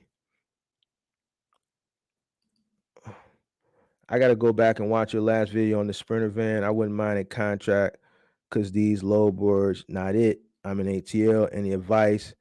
Would prefer to be home every night or at least weekend. Gotta go back on the Sprinter. You got a Sprinter van. If you're not working, if you're not trying to do final mile, you could look at is Waco down there? You could look at either Waco or T-Force for office supplies, or you can run Echo Express. That's a company that I recommend for expedited with a Sprinter van. You can pharmaceutical, or if you really want to make $2,000 a week, depending on your market, you can do 150 miles up to 150 miles a day for like Spoke doing medical equipment delivery. So that's like your wheelchairs, your walking canes, your walkers, crutches, oxygen tanks, hospital beds, bedpans, things of that nature. That in some markets will pay you up to about $2,000 a week. So you might want to look at that. Now if you want to go on the final mile side, you're looking more at like Peloton, treadmill, stuff like that. But if you're not willing to lift and assemble, then you're looking at package delivery through those companies I mentioned. You're looking at expedited, which is pick up and drop off, maybe a pallet or two, depending on the size of your Sprinter. You got a high roof or not, long version or not, extended length, whatever. Or medical, pharmaceutical, or medical supply delivery with a Sprinter van. Or, and here's another one that a lot of people, or the gig space, you can check a bag now with a Sprinter and a gig. And Amazon got a pilot. I don't know if it's down in Atlanta, but they got it up here. They got a pilot under Flex, Amazon Excel. It's for large packages. The only people that can get that stuff are people that are pretty much like in Sprinter, cargo vans, pickup trucks. So it's Amazon Excel. You got to download Amazon Flex. It's a pilot program. All right. So it's piloting, which means it's new. They're testing it.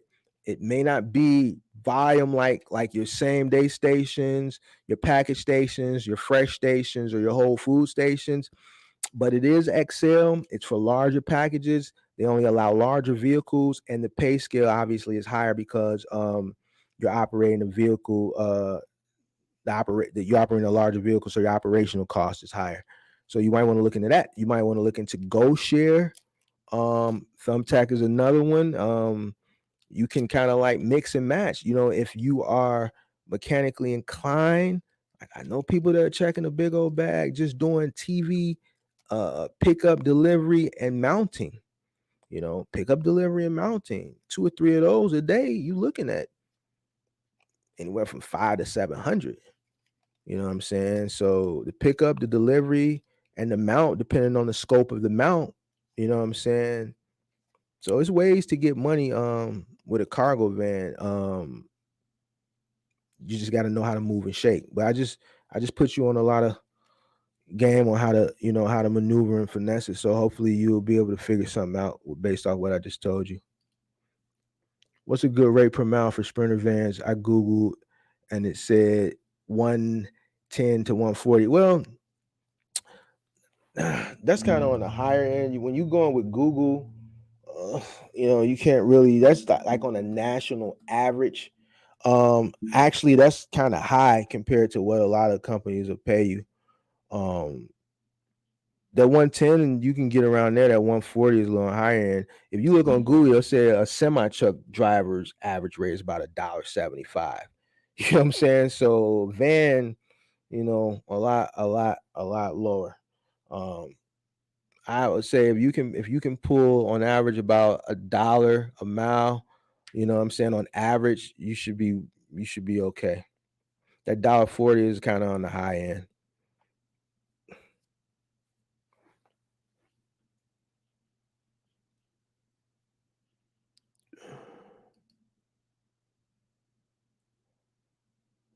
Off of Delatone, how many stops?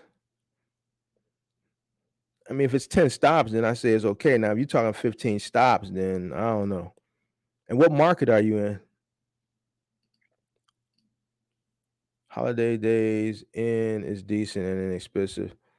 Yeah,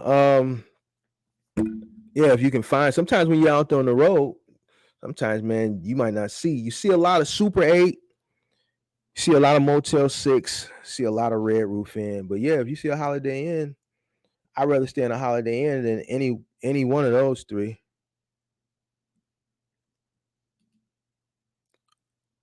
What up, homie? The live you had with Vic and Motivation was your best so far. I enjoyed every minute of it. Oh man, appreciate you. Thanks for checking it out. I'm gonna try to do more collaboration um lives in the future. I'm gonna be honest with you, I don't really know a lot of people. The box trucking community seems very divided. It's a lot of I don't know. Hopefully people can get along. Seems like it's very competition and I don't know. Maybe I can do some more collabs um in the future, but like I don't know anybody. So I don't know anybody.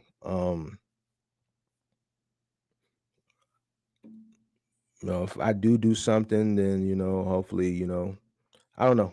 I don't know. I hope maybe, you know what I'm saying? That's I'm just gonna leave that one alone. I'm gonna leave that one alone. Hopefully I can do some more collabs in the future.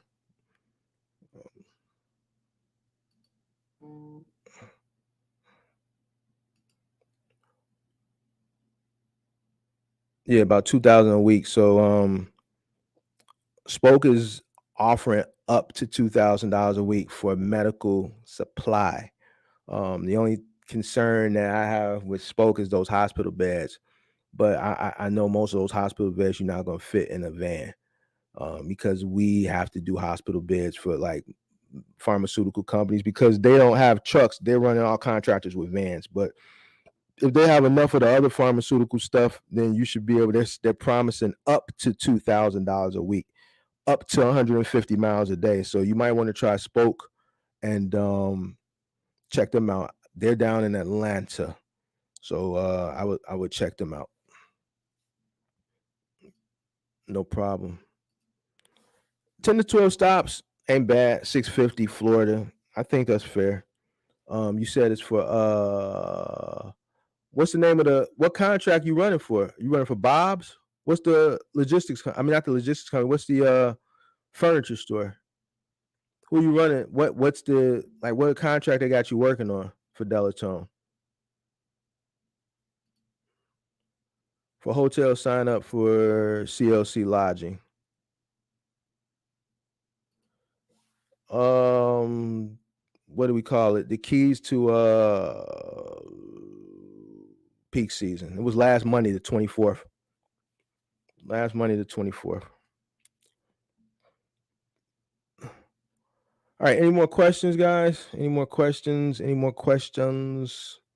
If not, I'm gonna break out of here. This will be the earliest one I did. No more questions.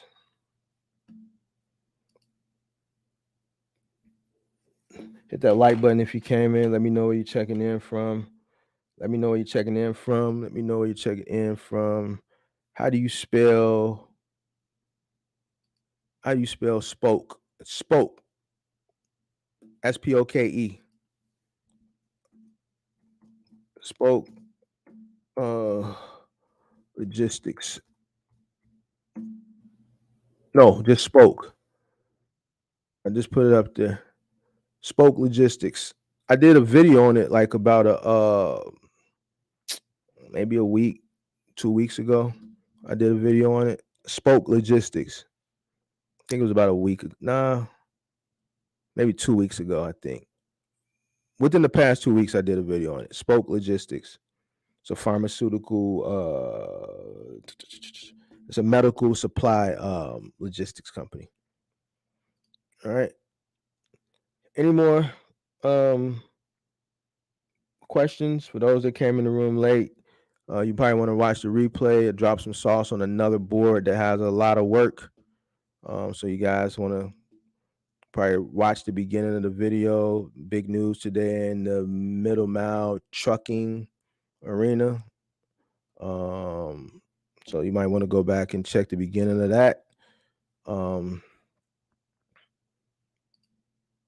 Appreciate it, man. I run a 26-foot reefer box and need to get off those load boards. Any suggestions? Are you running refrigerated goods or what are you running? Dry goods or what are you mostly running?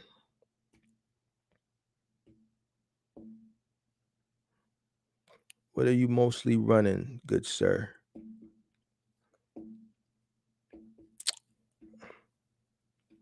If you're running middle mile, you're running both. If you got a reefer, you might want to try to find something, man. I don't know where you're at, but you might want to see if you can find like something local, like from one of those meat packing places or something like that, and see if you can get something dedicated for maybe like a small maybe meat packing place or a small like food distributor, something like that. Not nothing big because they're not going to deal with just you and your one truck, but maybe something on a smaller scale. And even if they don't give you nothing dedicated, they'll probably keep your number because let's say if they're distributing themselves and it's them, they like have a product that they distribute locally to maybe like restaurants and things of that nature. If their truck goes down, they may call on you to do runs and things of that nature.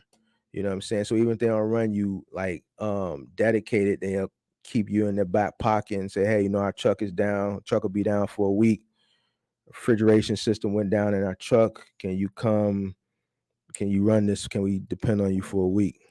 So I still put my card in the pockets of small mom and pop manufacturers in your local market and do that. A big part of trucking, guys, is building out your business relationships. All right. A lot of accounts that I've had have been, I've had big accounts, but I deal with a lot of small companies now. I talk about them all the time. Small companies are good to deal with because you're dealing with 100% of the revenue. Ain't no middleman taking none of your money. All right. So there are companies out there like that. Bigger markets, obviously, you have more opportunities. A lot of these companies find you. You don't go find them because they're hard to know they exist because they're small companies. They're not advertised and they're not marketed like that. So they'll reach out and find you. But in order for them to find you, you have to be findable. So even if it's just you and your one truck, build out your website, make sure your company looks bigger than what it is, because you'll be surprised who calls you. We got a contract, and I turn them down most of the time because their workload is just excessive, and they're not going to work me and the few guys that I got that are willing to still work and come to work that are reliable to death, building out all these gems, you know what I'm saying? Like that's very tedious, long, just projects. And like you talking about these people, they'll have you on a 7-8 day project, and I just don't want a lot of time. But to somebody who's been just getting into the game, that might be a good project for them.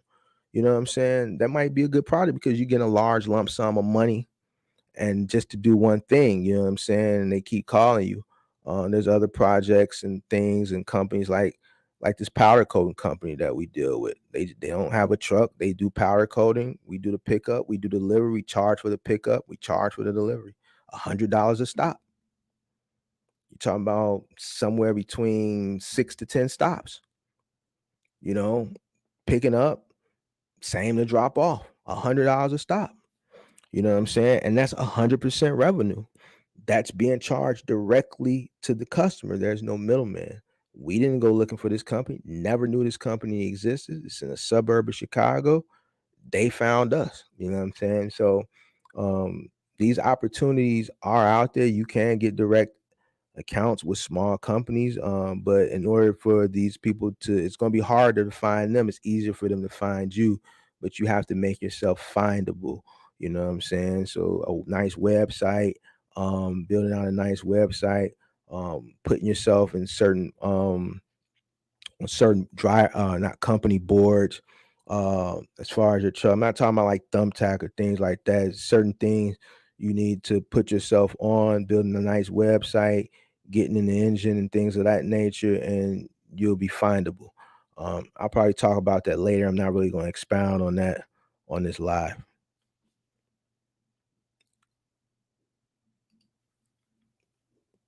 Yeah, reefer makes money if you know how to work it. A lot of people just don't know how to work it. Reefer is more responsibility too. So when you buy a reefer truck, you got to make sure you're responsible. You have a responsible driver. They don't set that temperature. That's a whole load that could be ruined just for not forgetting to set the temperature. God forbid it's like some fish or shrimp or something like that. Then, you know, it happens. Um, we've always had our sites built on GoDaddy, but you can build sites on there's a lot of different web builders. I wouldn't even recommend paying nobody. If you're running like a truck, it's just you, middle mile. You just need maybe even a web page. If you don't offer that many services, you could just get a web page, pay the monthly fee for hosting, build just a web page that just provides the information, your company name, maybe a brief description, a contact form for a person to fill in, which contact they can their name, whatever they're looking for, message. That way you get the email, contact, your contact information. And that's all you really need if you're not providing multiple different services, maybe just a one page uh uh website, and then go from there. I think building it out the right way, pay the fee for the domain. It shouldn't be like abctrucking.wix dot whatever dot slash dot com. It should be yourcompany.com. Make it look professional. There's even if you don't have offices, you can pay for a virtual, not a virtual, you can pay for a 1-800 number, a fee for a 1-800 number where it redirects. When they call the 1-800 number, it redirects to your cell phone. You can set it up with the prompts and everything. You can really make it look bigger than what it is, and you can attract business that way. I have 3 trucks in Wisconsin and a Sprinter out in California. That's what's up. 3 trucks in Wisconsin and a Sprinter out in California. That's what's up. You working in Wisconsin, so I know you ain't scared of the snow. You ain't scared of the snow. I know a lot of people like in the Southeast, down south, they understand like running that middle mile lane. They understand the freighters up here, but when I talk to them, they're like, man, this dry down. I say, you gotta come up here. They be like, man, the weather up there. They scared of that weather. They especially scared of this snow that we get up here. I don't know how to drive in that snow. Hey, man. It's a part of the game. It's a part of the game. It can get scary. You know what's scary for me? Snow ain't no big issue for me because I'm from up here. What's scary for me is mountains. I hate mountains. I remember I had to go to 2019 was before the pandemic. We were just really slammed with moves, and we had a customer that we had moved to Portland maybe 2 years prior, and she was moving back. But she was like, you know what? I'm trying to cut costs. I'm not gonna have you send a crew out here. And then she was like, man, I'm gonna rent a truck. She was like, I'm gonna hire a company out here to load it, but I want you guys to handle the commute back, and I need to store the stuff at your place for a week. I know you got the warehouse and the space. So I said, all right. So I ended up having to go out there because we were just slammed here and I didn't have the extra body. So I flew out there to drive the truck back. Some people are scared of snow. I'm scared of mountains. I'm scared of mountains. So coming from Portland back to Chicago, scared to live in, I had never been that far west, that far northwest up in that little area. I've never been over there. Driving, I never even visited over there. Seattle, Portland, none of that. So coming through like where I came through, Portland, Colorado, I think Wyoming, like those mountains in Colorado, coming out of Oregon, like that shit was scary. I don't like that because we don't have mountains here. So I'm way up. I'm looking over the cliff, and I'm driving a 26 footer, pulling a trailer with her Jeep on it. She had the big Jeep with the big tires. So I'm driving a 26 footer, pulling a Jeep. I'm going up the mountains. I'm pulling over. I got the flashers on. A semi's flying around me, flying the thing. Ain't no guardrail. I'm looking over. I'm scared. I'm going through Colorado, going through the mountains. It's raining and icy. I'm just, man, that was a stressful drive, man. When I finally got back to Chicago, man, I think I slept for like a day. I couldn't get a hotel. You know what I'm saying? That was the one time me running over the road, doing a job over the road, where I had to sleep in the truck. I couldn't get a hotel nowhere. Couldn't get a hotel. I think I was in Idaho or some shit. I couldn't get a hotel. They wouldn't give me a hotel. I slept in a truck that night. I for like 3-4 hours, man. I wasn't finna be laying out there like that. And then the next night, couldn't get a hotel. I forget where I was at. Couldn't even get a parking spot. I went to like 3 travel plazas, couldn't find a parking spot. I ended up having to sleep at a rest area. Couldn't even get a spot in the rest area. I had to sleep on the shoulder. The next day, I'm like, man, screw this. Remember, she rented the truck, so I was flying under the radar. So I flew out there to drive the truck back. So I didn't have my ICC, DOT, none of that. So I was under the radar. So man, I said, screw this, man. I'm taking this in. I don't care how long it takes. And that's what I did. But yeah, the mountains are scary for me. The mountains are scary. Snow ain't nothing. I be seeing people up here that not used to driving, that's passing through. They slide into the ditches and shit because they don't slow down. All it is you just slow down. Just slow down, you'll be fine. You know what I'm saying? I appreciate you too. Thanks for checking in. I am terrified of heights, so me and mountains are a no go. Yeah, I don't like mountains. I hate mountains. I hate mountains. I don't like mountains. I don't like mountains. We don't have them here. I don't like mountains. I don't like mountains.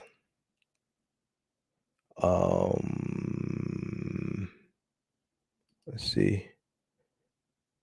Is this box truck night or sprinter night? This is whatever you want questions night. Whatever questions you got, I'll answer them night.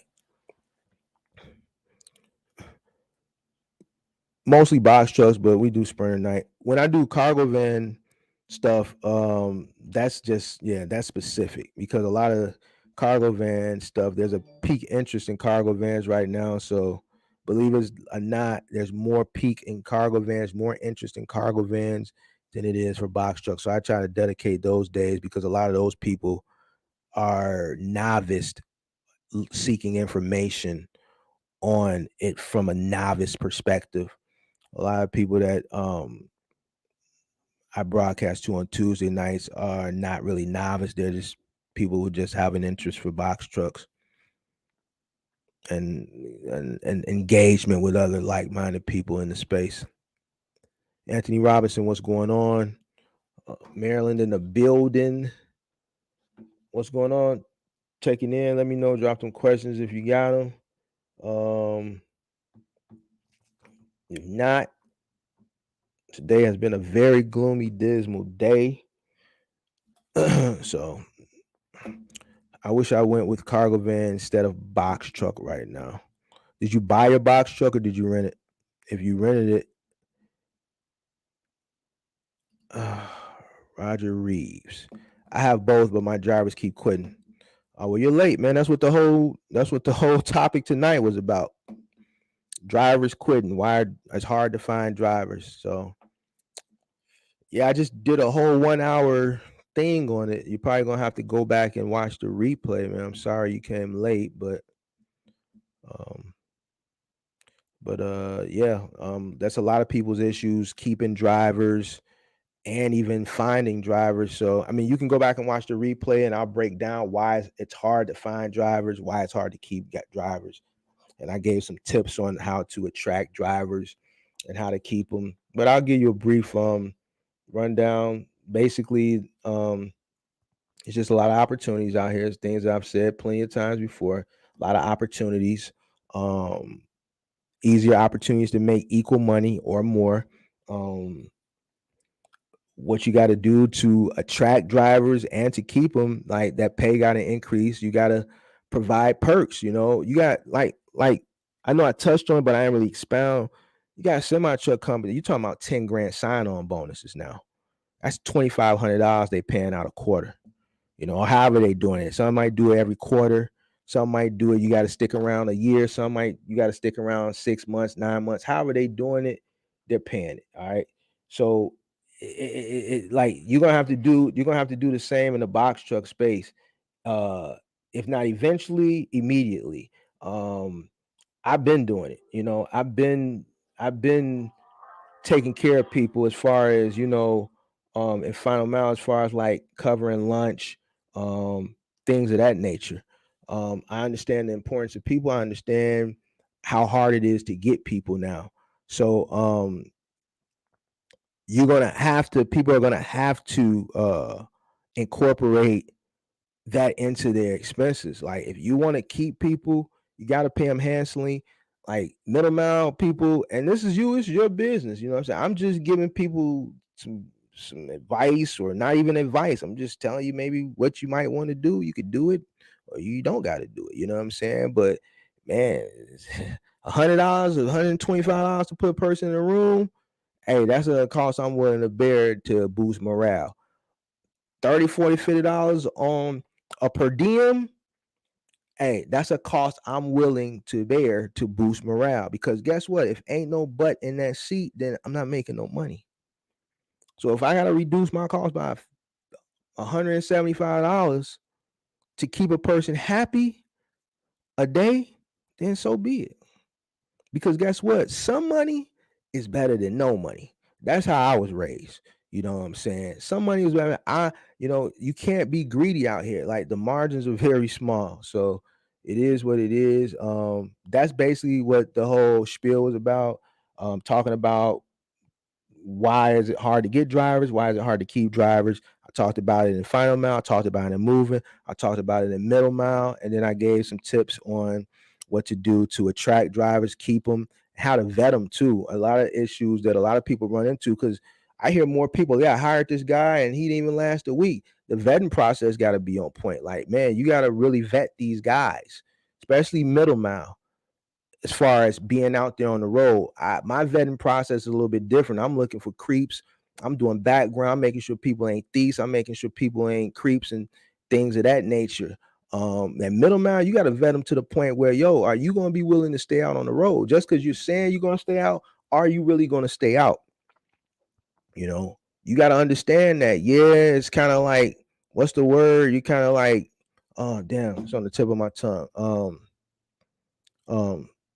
You're kind of like, I don't want to say judging, but you gotta kind of be like, for instance, like, man, if you know this is a 23, 24-year-old kid Like, don't expect no 23, 24-year-old kid to stay out on the road for a month in today's time. They're not gonna do it. They don't want to get with the girls. They don't want what the girl doing back at the crib. They gonna want to club it, and especially if they out on the road and you paying them once a week, that money hitting their account, they seeing they running up. Now, don't get it twisted. It's some young people out here that's really, got their mind on straight. They want to run it up and they not focused. But man, for the most part now, the younger generation, man, they not trying to be out on no road, man.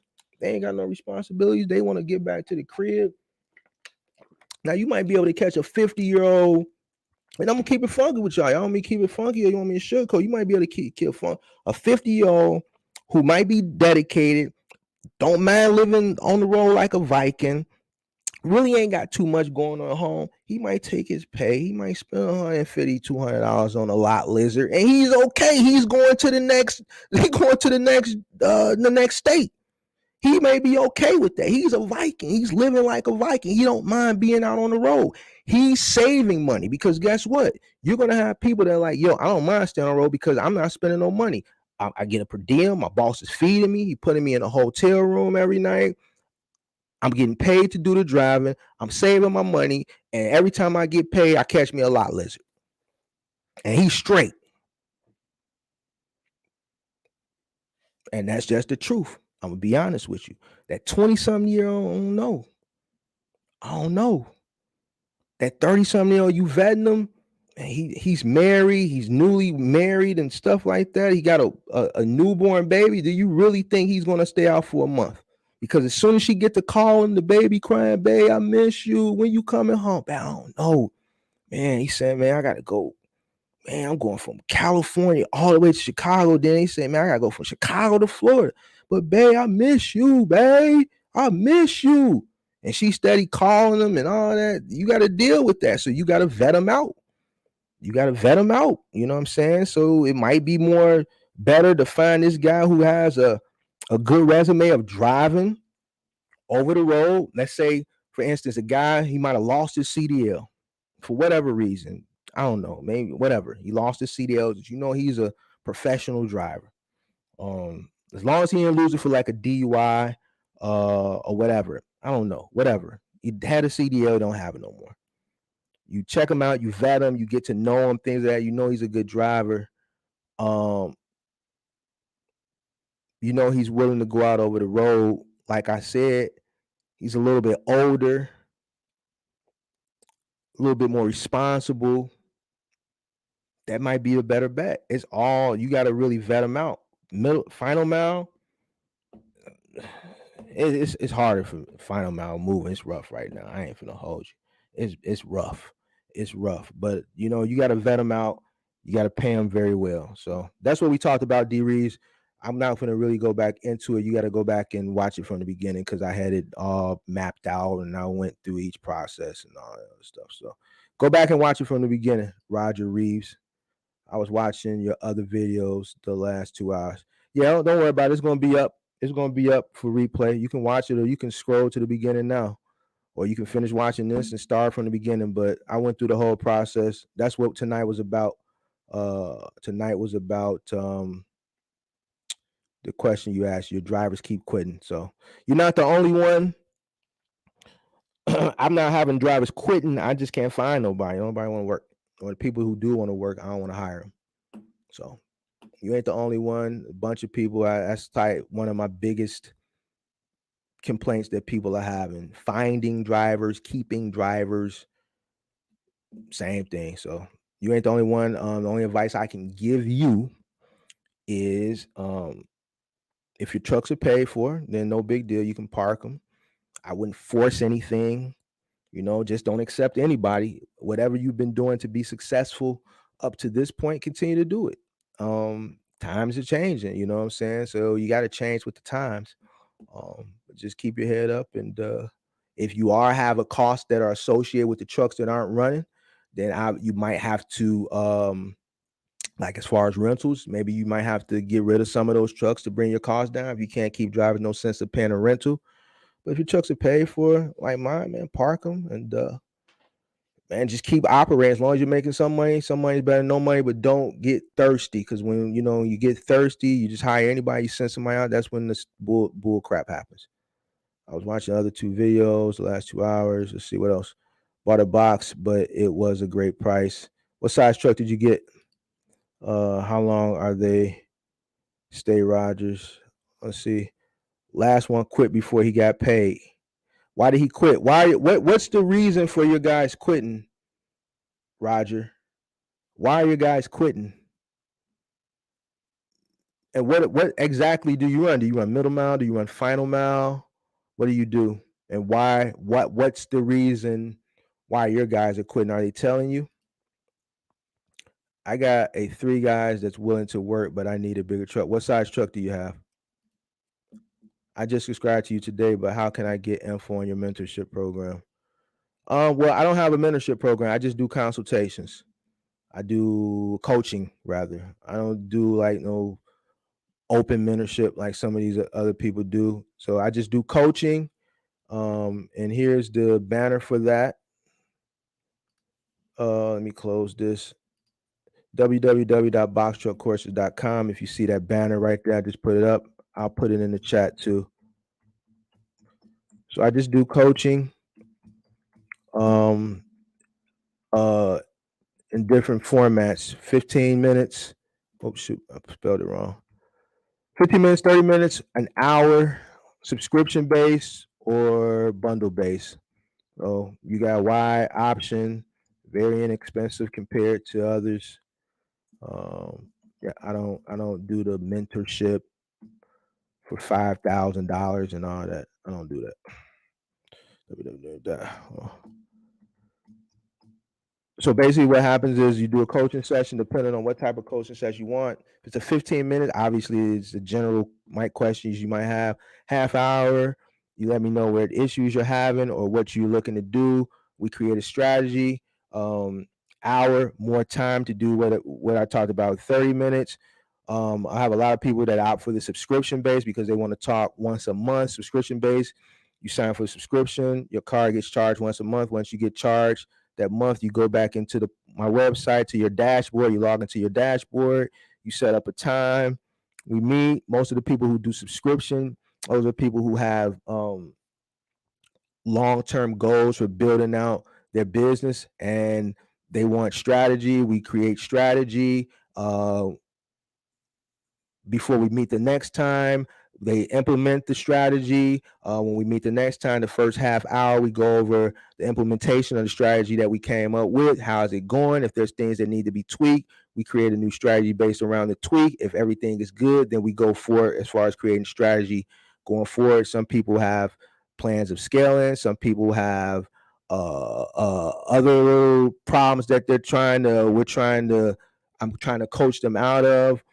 Some people that do subscription are just people, like I said the other day, that just are business entrepreneur people and they don't have a like-minded person to bounce ideas off. That was one of my biggest challenges. And when I was coming up in my early days, I didn't have nobody to talk to. No entrepreneurs in my family. My mother is an educator, a school teacher. She doesn't know about business.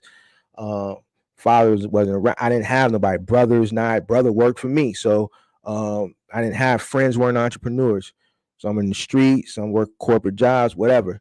So some people just, Mario, I just want to have somebody to talk to once a month. I'm thinking about doing this. What do you think about that? What's your take on this? I like your economic approach on things. What do you think? How do you think is this going? Do you think I really should scale this? Because man, these autonomous vehicles, I think they're going to overtake this lane, and I don't really want to invest this type of money to only have to 4 years down the line have to so things of that nature. And then you got the bundle pack, which is a person who wants to meet for a month straight. You just pay for 4 weeks up front, and then we meet every week for 4 weeks straight, and then you get a discount versus paying for the hour for the week. So that's the coaching, how it's set up. Let's see. Let me go back. Let me kill this.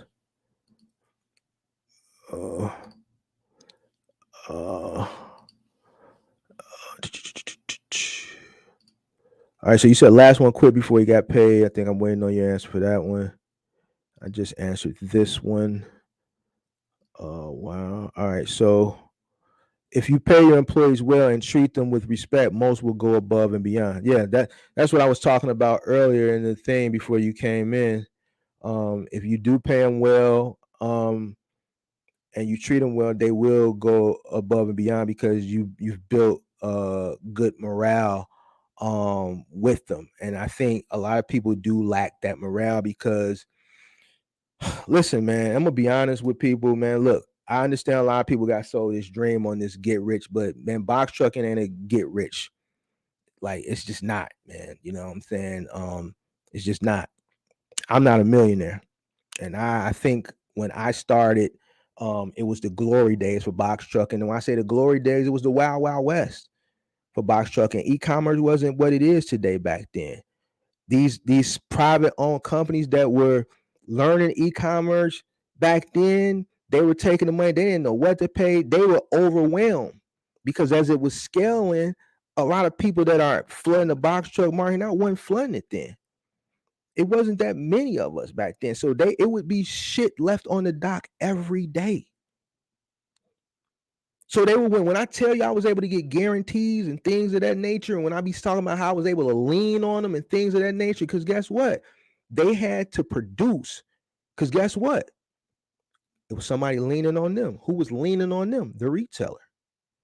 Man, you guys said you can handle uh, uh, fulfillment and delivery on a national scale. Why is the Chicago market always have 4 or 5 routes still left on the dock? Why is Dallas half of the routes still on the dock today? Why is it every Monday in Florida this same route is without a driver? Why is it California? You guys are just not getting enough contractors. These logistics companies have to answer to the retailers because they're promising them fulfillment and delivery on a national scale. And back then, we were all learning and growing together. It's more it's running like it's running better now, more like a well-oiled machine. But just like I was saying earlier, for those that weren't in the live earlier, a lot of the companies that I contracted with in my earlier days don't exist anymore or have been acquired by larger companies. Why have they been acquired? Because final mile, no one wants to miss that final dollar. That final mile dollar is big now because e-commerce is big now. Select Express I didn't even know Select Express got acquired. ATI bought them and they're global. They're worldwide. And that ATI is out of here, out of Chicago. I didn't even know they had just recently got Select Express, just recently got acquired by ATI. So pretty much every single final mile private owned company has been acquired and either shut down and folded into a larger company. XPO bought a lot of companies during that 2014 to 2017 run. CRST done bought companies. XPO done bought a lot of companies. ATI done bought companies. They're just buying final mile companies. It ain't too many. If any privately owned was left, I don't think. So you got to pay these guys well, and it's just like paying them well. Like I was saying real quick before, I don't want to digress. You got to keep your margins open to increase pay. You can't just map out, okay, well, this is how much the truck is cost. This is how much the insurance costs. I'm going to pay my guy, let's say $200 a day. And then after all my costs, I should be able to make 100. Well, what's going to happen when your guy going to want to make more money? You got to account for that. You got to leave room for that because guess what? It's going to happen. I always say that it's not a fact of if it's going to happen, it's when it's going to happen. Because guess what? If I know I'm busting my ass every day and I know you got other routes and these people is leaving you hanging and you struggling, but I'm the guy you can depend on, I'm going to lean on you. I'm going to take advantage of the situation. How do I know this? Because I had guys do it to me.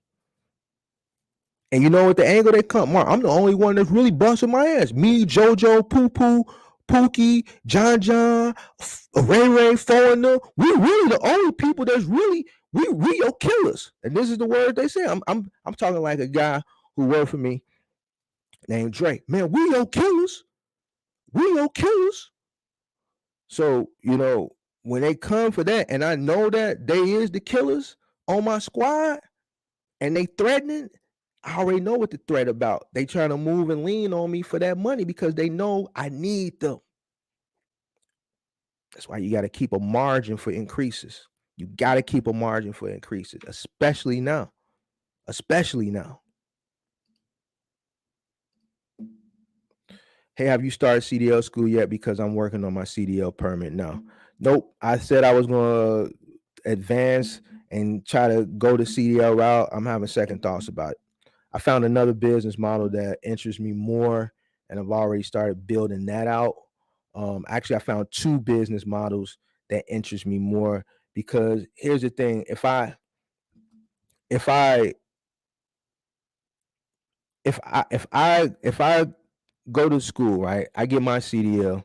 All right, obviously I want to have a CDL so that if I start buying rigs, I want to be able to drive my own rig. I want to at least be able to move it around the yard if I have to. I'm gonna still require drivers. You know what I'm saying? And the whole issue right now is drivers. So why put myself in a fickle that I'm already in, just on another level? So I'm really trying to uh automate, you know what I'm saying, and create opportunities that rely on minimal people or no people at all. Like, I'm really leaning and pushing towards automation and minimal labor. There's plenty of opportunities out there where you can make a shit ton of money that require little to no labor at all. So I'm really focusing on that. I really thought about it. I pondered on it. And I'm like, man, I'm just gonna do the same thing I'm doing. I'm gonna still have issues with drivers, but even the competition, the competition is going to be even more fierce. Why? Because now I'm competing against. At one point, I was considered a big boy in the final mile. Like, ain't too many people that got up to 15 trucks running middle mile. You know what I'm saying? It's even harder to do now. It wasn't hard to do then when I did. It's hard to do now. It's hard, but people can't even keep people in one truck, right? So to go semi truck and to get a truck, now my competition is fierce. Now I'm dealing with big boys. I'm dealing with your Schneiders. I'm competing against your JB Hunts as far as hiring drivers and the perks and the benefits that they have to offer, and the sign-on bonuses. I can't. It's going to be hard to compete against that. I know I would be setting myself up for failure, and you know what's going to happen? I'm going to end up in that truck. I'm gonna end up in that truck. I know I am, because guess what? I have to get on my trucks now for moving and shit like that. So it's gonna be the same thing. So I really I'm not saying I'm not gonna do it, but I decided against it for the time being. I found two other business models. We're building one out now.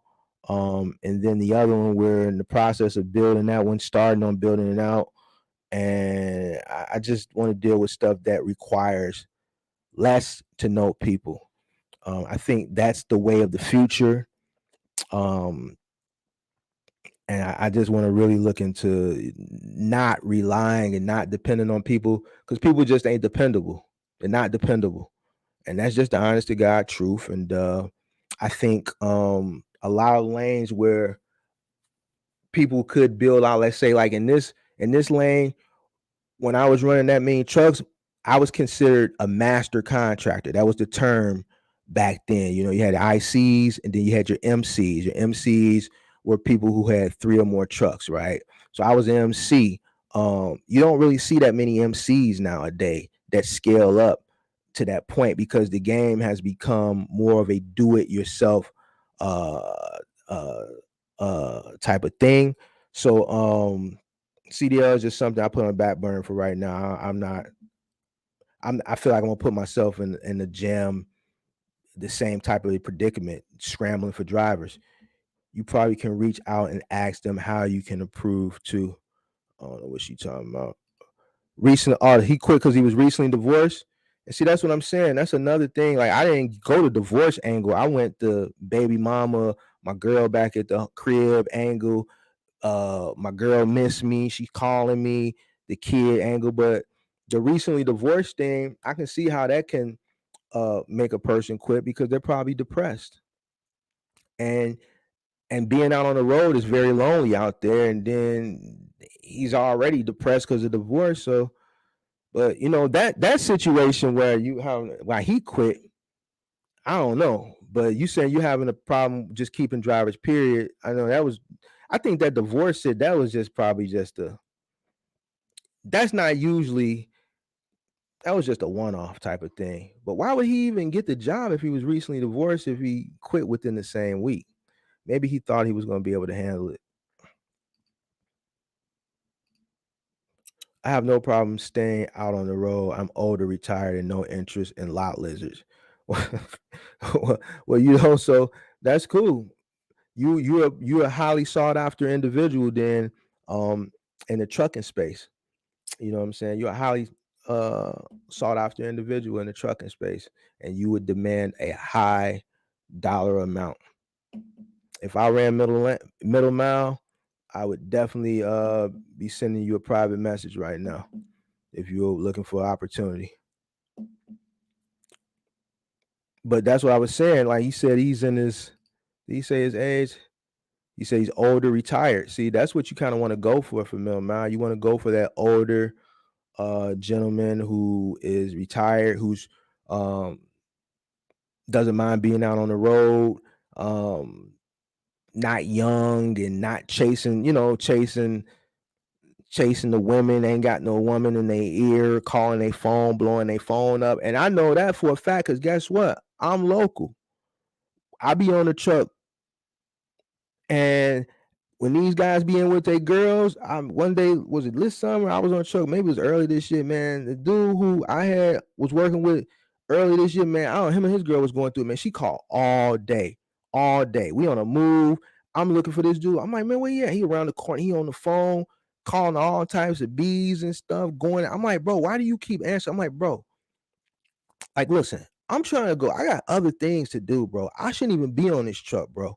Like, y'all gonna have to figure that out, bro. She steady calling. You gonna have to ignore it, bro. You're texting her. She's calling you, bro. We have a job to do, bro. We have a job. It's a 3-man move. You can't be texting and letting this girl call you and throw you off your square, bro. So I know it happens because it happens on a local level. So I can only imagine how it happens. Oh, man, I can tell you a story 2 years ago, maybe no, last year. Man, we did this job to DC. I went on it with one other guy. It was right before Christmas. This dude, him and his wife, into it. They into it. I drove us all the way to DC, to get to DC. On the way back, him and his wife getting into it the whole ride. I'm asleep. I wake up. This dude's yelling at this lady at the top of his lungs. He's so angry and furious. He don't realize my trucks don't have governors on them. This dude don't even realize he's going 100 miles an hour. I'm like, bro, wake up. Like, bro, slow down, calm down. What's going on? He's yelling at her. He got the veins popping out his head. So I get it. And that's why I say, running that middle mile lane, you got to find somebody that ain't got no problems, nothing to worry about what's going on back at home. And the number one issue be spouses, girlfriends, boyfriend issues. I'm telling you, because I ain't run middle mile, and I see it here locally. 16-footer. 16-footer, the only thing you're going to probably be able to do is small delivery stuff. Not small. You can do furniture. You could do like select express work. Or if you really want to maximize your earning potential, you're going to have to do fitness equipment. You're going to have to do the delivery and the assembly so you can get paid for both. Said it was unrelated to the job. I'm in Final Mile. Oh, you in Final Mile too? Yeah. Well, if you're in Final Mile, then you're in the same boat I'm in. You already know. That's why we can't keep nobody. Nobody want to do this type of work no more. You know what I'm saying? So you in the same boat I'm in. You can't keep nobody. I can't. I'm keeping people that I got. I just can't find nobody. But I know the guys that I got, they've been with me for years. They my age. Time is ticking. You know what I'm saying? Time is ticking. My best guy is 40. So time, I feel you. Okay, that's different, Rogers, but it could be pay or they not cut out for the work. Let's see. Honestly, some people in the street game understand a lot about business. They know how to turn two into two, four into four, and more. Yeah, a lot of people in the street game know a lot about business. I never said that. Look, most of the people that have worked for me over the years, even currently, are street guys. Street guys. You know what I'm saying? I don't have no like the guys is in the street. I could tell you a lot of secrets that stories about like how we operate. You'll be like, man, what type of operation are you running? Like I got guys, like, and I'm not lying. Like everybody come to work pulled up. I know we in this market, you got to be pulled up here, but like my guys come to work pulled up. That's something I had to let go. Like 5, 6, 7 years ago, I'm like, what's going on? But man, it's a law. They can carry it. They come to work pulled up. Hey, Mark, I can't come to work, man. It's certain areas they don't want to move in, but at the end of the day, like some of these guys got things going on from years and you never know. They come to work pulled up. I come to work pulled up. It's just something that I allow to happen, you know. So it's certain things that you gotta. It's not like I'm turning an eye to. It's legal. It might not. Like I was reading an article, Amazon, the guy who got killed because he got mauled by the dog because they said Amazon doesn't allow dog repellent when United States Postal Service, UPS, and FedEx do something in Amazon's handbook that they don't allow dog repellent. This poor guy got mauled and died from the dog because he had repellent. In this market, we got some other type of repellent that I allow to come to work. So it is what it is, you know. So yeah, I get about the street guys. You know, it is what it is. I understand because I'm having trouble with my workers in my moving company. Well, same business here. I got a moving company, Final Mile. That's the issue. I mean, I don't know what market you're in, Anthony. You probably dropped it earlier, and I don't know what market you're in. DER or not DER, but Roger Reeves. Um, but I think just everybody's having a problem with workers and attracting workers and keeping them. I think our lane is probably even harder, just attracting them. I think the middle mile lane, they can find people, they're just having a hard time keeping them. I think our issue is finding them and keeping them. Um, I mean, it's just messed up. I don't know what to say. It just is what it is. You can try these techniques that I talked about earlier, and that'll help keep them. But attracting them, I don't know, bro. Like some people, I'm just not hiring. I'm not hiring. I'm not hiring just anybody. I can't run the risk of hiring the wrong person. They go in and steal the wrong thing, or hiring the wrong person and they push a woman into the bathroom and assault her. Can't do it. Can't do it. So what up? What up? What up? What up? What up? What up? I'm stuck on whether to go with Sprinter or box trucks. Any advice? I can't tell you what to do. Somebody asked me that question Sunday night. They said, Mark, if you were getting into the game right now, how would you enter the game right now? They said, would you enter with a box truck or a car? I'm gonna tell you what I would do. I'm not telling you what you should do. I'm not gonna give anybody advice. I just tell you my channel is built off my economical approach, practical, my experiences. If I was entering into the game right now, and don't this is not advice, I would enter with a cargo van. And here's why. For everything that we're talking about now, the industry is turning into, and for the most part, has turned into a do-it-yourself type of thing. All right. If I'm going to do it myself, I'm going to put myself in the best position where I can maximize doing it myself. Now, me personally, a cargo van is going to give me a cheaper cost of entry. I'm going to be able to save a lot of money because guess what? I don't have to.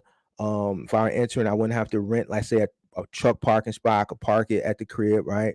Um, I'm mechanically inclined, so not only do I not only would I be doing like deliveries and things of that nature, I'll also be mounting TVs. I could hang shelves.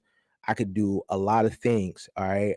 I can do junk removal. I wouldn't do it in a van. I make sure I get like a 3500 where I can hitch a dump trailer to. Like, I'm a more of a universal person. So a van would give me a lower cost of entry, and I would be able to do a plethora of things with that van at a comfortable cost of entry, and keeping my expenses down, and just the maneuverability. Just the van is just easier and more comfortable than driving a big truck, right? And I would just get out there and grind from many different angles and avenues, um for myself, by myself. You know what I'm saying? If I needed a helper for a specific job, I can always go on a labor app.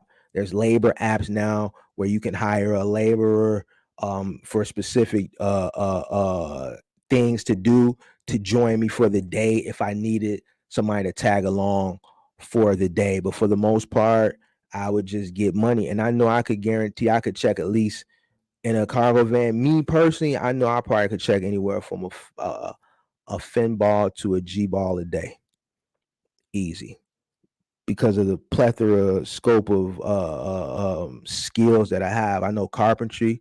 I went to vocational high school, so I know carpentry. I've built a house before. Um, I just know a lot of stuff. So I would get the cargo van. Um, I wouldn't get a truck. It would keep me home. I know how to make money. I know how to hustle. So that's, you got to kind of weigh your options and figure out what's best for you, um, on that. Do I need to use my DOT MC for Select Express? Yes, you do. It's a requirement. It is a requirement with them. Yes, you do. They're probably even stricter now. So I got to even stop advising people on Select Express because they just got bought by ATI. And ATI is a global company. I know, I'm very familiar with them because their corporate headquarters is here. And when I say they're global, they're global. They're all over the world.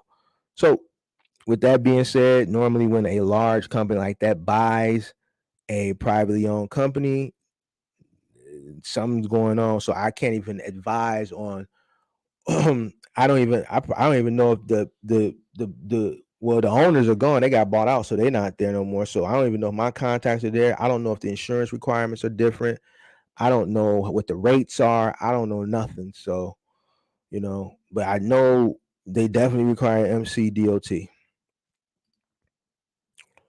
What's a good average on insurance rate for Sprinter van? Expedite company required $1 million liability and 100,000 cargo, which made my insurance go up. That's gonna be the requirement if you're running commercially.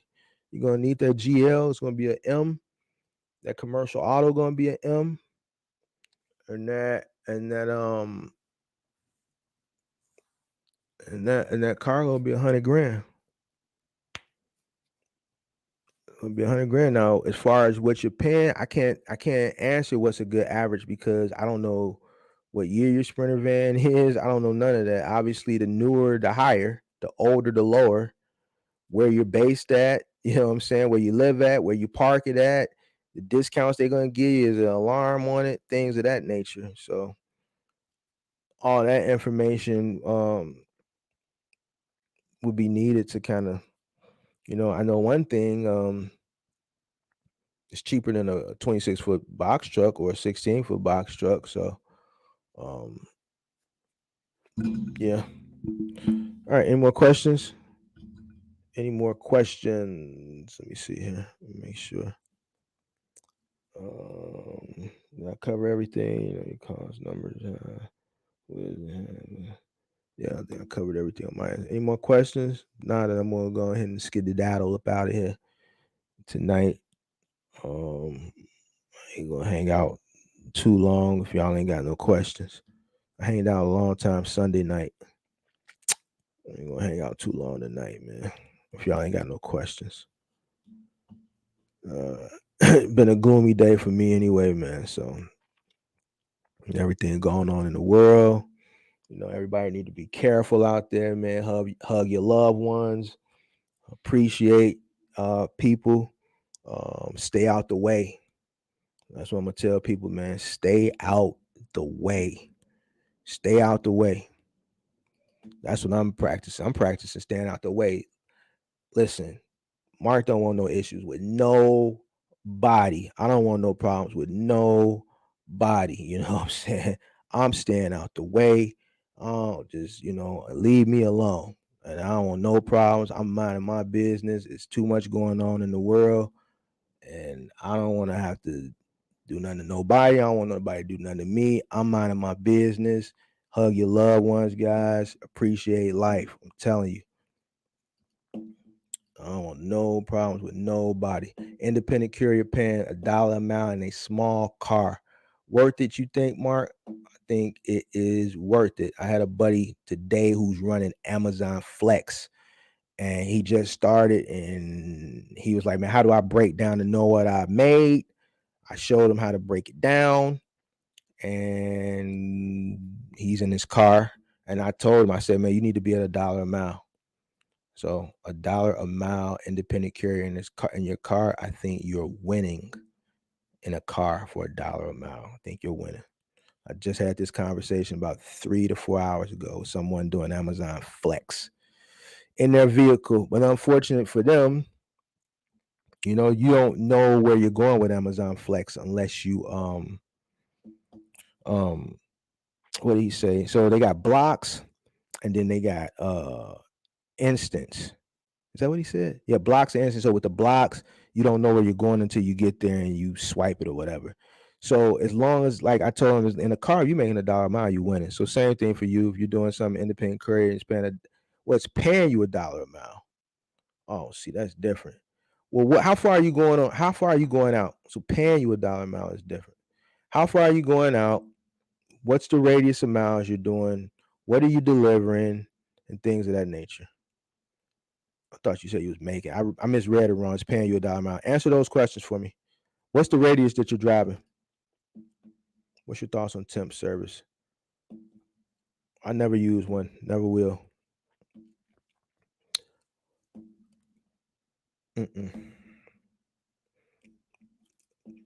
Not for what we do. Not for what we do. It's too much training involved for what we do to hire, to deal with a temp service. Not for what we do. I don't want the liability dealing with the temp service because they work for the temp service and then they come and then God forbid they get hurt. I'd rather deal with the individual if they get hurt than deal with the temp service, because guess what? They're gonna probably end up trying to pull it with the temp service and then me, and then the temp service is gonna try to push. So now, nah, not for what we do.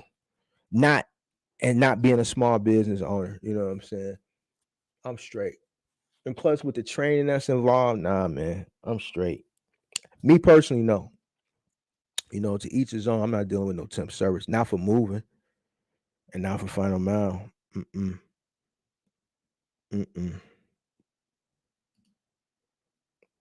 Is today's climate even good enough to start a business? Yeah, you can always start a business. But today's climate, you see more people starting businesses for themselves.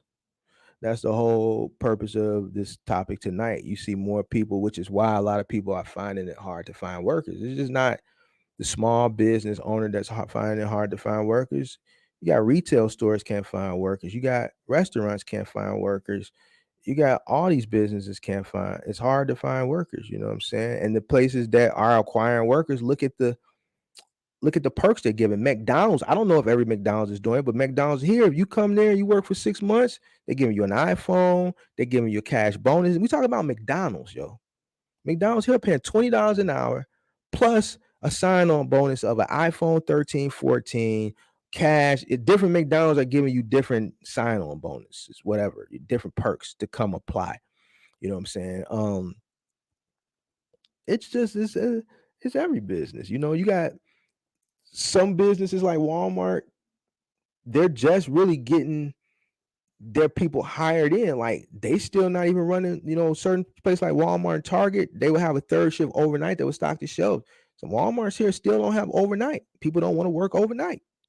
So guess what? You go to Walmart. I know the Walmart I go to, it's like a cluster. It's like it's hell to pay the captain when you go in there. You go in there, they got all the pallets on the floor and they're pushing freight pushing freight while the store is open at Walmart and at Target. That's before the pandemic, that was unheard of because they had a third shift that pushed the freight overnight, stocked the shelves, and by the time the store opens at 6 in the morning, it's a brand new store. The shelves are perfect. Everything's lined up on the shelves. The shelves are full and fully stocked. No, you go to the store now, you see the staff in the morning unwrapping pallets, stocking the shelves throughout the day because they don't have a third shift, because not only do people want to work, but they damn sure don't want to work overnight. So it's just, people want to work. They just want to work for themselves, and you can't fault people because it's America. It's free enterprise. You know what I'm saying? It's just, you have to adapt with the times. You have to have a plan. And that's why I be saying nothing lasts forever. Nothing lasts forever. I always get my rundown of companies that are no longer here. You know what I'm saying? I was reading an article earlier this year about what's the long-term play for Amazon, where people were um, giving their thoughts of how long Amazon is going to be around before some new type of technology or some big conglomerate is built and, takes over, where Amazon is at. It probably won't happen in my lifetime, but then again, you never know. You never know. You never know. So it just is what it is. You have to do your own R&D. You got to do R&D, research and development. You have to look into the future. You have to plan for the future, and you can't think things are going to be the same way that they are today, because things change. Technology changes things evolve. All right. And I know I mentioned the other night, I'm gonna mention it again. Like, Amazon ordered those 1,000 autonomous semi trucks. They didn't order them for a reason, for no reason. They ordered them for a reason. So, even people that's running Amazon, I know I say it, they don't like when I say it. Oh, you're talking negative. Well, guess what? You think they ordered the goddamn truck just to park it in the lot and look at them, 1,000 of them? You think they're just going to order these trucks and park them and just say, look at our 1,000 trucks that drive themselves. We just wanted to let you know we bought them and we're just going to park them. And because we want you, no, they bought them for a reason. They bought them so they can replace people, so they can make more money, right? That's how the rich get richer. So a person that's running that lane for Amazon, they have to keep it in that mind, like, I have to have another plan. This can't be a long-term plan. I'm eventually gonna have to transition to something else. I need to suck out of this as much as I can get. I gotta properly prepare. I can't screw this money off because, man, I don't know when these trucks are going to hit. I don't know how it's going to affect those first 1,000. I don't know what market they're going to even ship those to. They might spread them out through the country. Who knows? But guess what? They're coming. So same thing. Look at Borders. Look at, I'm gonna go on my list again. Look at Borders. Look at Barnes and Nobles. Look at Kmart. Look at Venture. Look at Zara. Look at Ames. Look at Montgomery Ward. Look at Sears. Sears is hanging on by a damn thread. H.H. Gregg, KB Toy Store. All these stores are no longer here. Toys R Us, FAO Schwartz. I know I'm telling my age. Some of you like, what the hell is he talking about? And some people is probably in this like, what the hell is, what are these names he's naming now? It probably wasn't even, these stores probably was gone before they were born. You see what I'm saying? Like, some people probably born in 2000, 2001. I don't know who's watching. You know what I'm saying? But that's the point. That's the point. You know what I'm saying? So nothing lasts forever. You got to have a plan. So yeah, I think it's a good time to start a business. It's starting the right business. That's why I say, man, I know this is a trucking box truck channel, but I'm not gonna sit up here and sell people a false. I'm gonna be honest and transparent with you. Yeah, I'll tell you about the box truck. I'm also gonna give you information on things that I run across, things that I'm thinking, things that I'm doing for the future. I'm not gonna sell you on something. And when I know I got knowledge on something else that can actually free up your time and you can make equal or more money and not share it with you, because it's enough money out for everybody. Start thinking about automation, right? Start thinking about automation and start thinking about opportunities that you can make great money and not have to rely on people. People aren't dependable. We're seeing that now. Not only are they not dependable, people want to work for themselves. They want to create their own opportunity. Why do they want to create their own opportunity? Because they want to be able to work when they want to work. People don't like Mark telling them what to do. Let's keep it funky. And same thing with you. People don't really like you telling them what to do. I didn't like people telling me what to do. Growing up, I didn't like my mama telling me what to do. That's just the nature of people. People want to piss when they want to piss. They don't want to, man, can I take my 15-minute lunch break? That's not the thought process of people nowadays. People want to go and come as they please. Look, I'm going to work really, really hard for the next 14 days and run up a bag because they want to go to Jamaica for a week. So I'm going to work 14 days straight and I'm going to run that money up so I can pay for this Jamaica trip. People want to be able to do that and don't want to have to ask a boss, man, should I just call off or should I just request? I had a homie, he just went, they just did Chicago take over Dallas for the weekend because the Bears played Dallas. So a lot of people in Chicago went down to Dallas for the weekend. My homie, I said, bro, you ain't gonna request it? Nah, I'm just gonna call off. I'm like, why you just don't request the day off? Bro, you know you going down to, nah, I'm just gonna, cause man, I don't know if they're gonna approve it or not. People don't want to go through all that no more. They want to be able to move how they want to move, man. You know what we doing? Chicago takes over Dallas. A bunch of us going down to Dallas. So man, I'm gonna work this day to make up for them 4 days I'm gonna be gone, and don't have to. Man, I gotta go talk to this cool and ask this cool, man. This cool don't even like me. And ask, I know he ain't gonna give me the days off. I know he ain't gonna give me that, man. People don't want to do that no more. So people work for themselves. You know what I'm saying? You just gotta adjust and just accept it. You know what I'm saying? It is what it is, you know.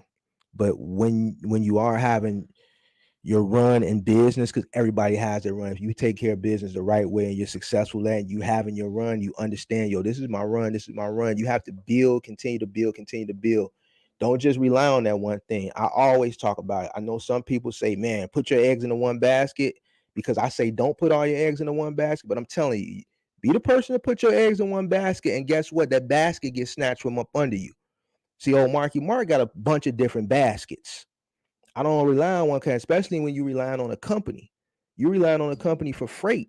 If they take your basket, then all your apples, they're taking your apples too. The apples is your bread. You got a basket with apples in it. They're taking the whole basket. So now there's nothing for you. You got to spread it out. And that's why I say you'll invest into the companies that you run for. Guess what? If people would have watched that video, like I said the other day, and they would have took heed to that and they would have invested in XPO, when I put that video out, they would have got a bunch of free money today.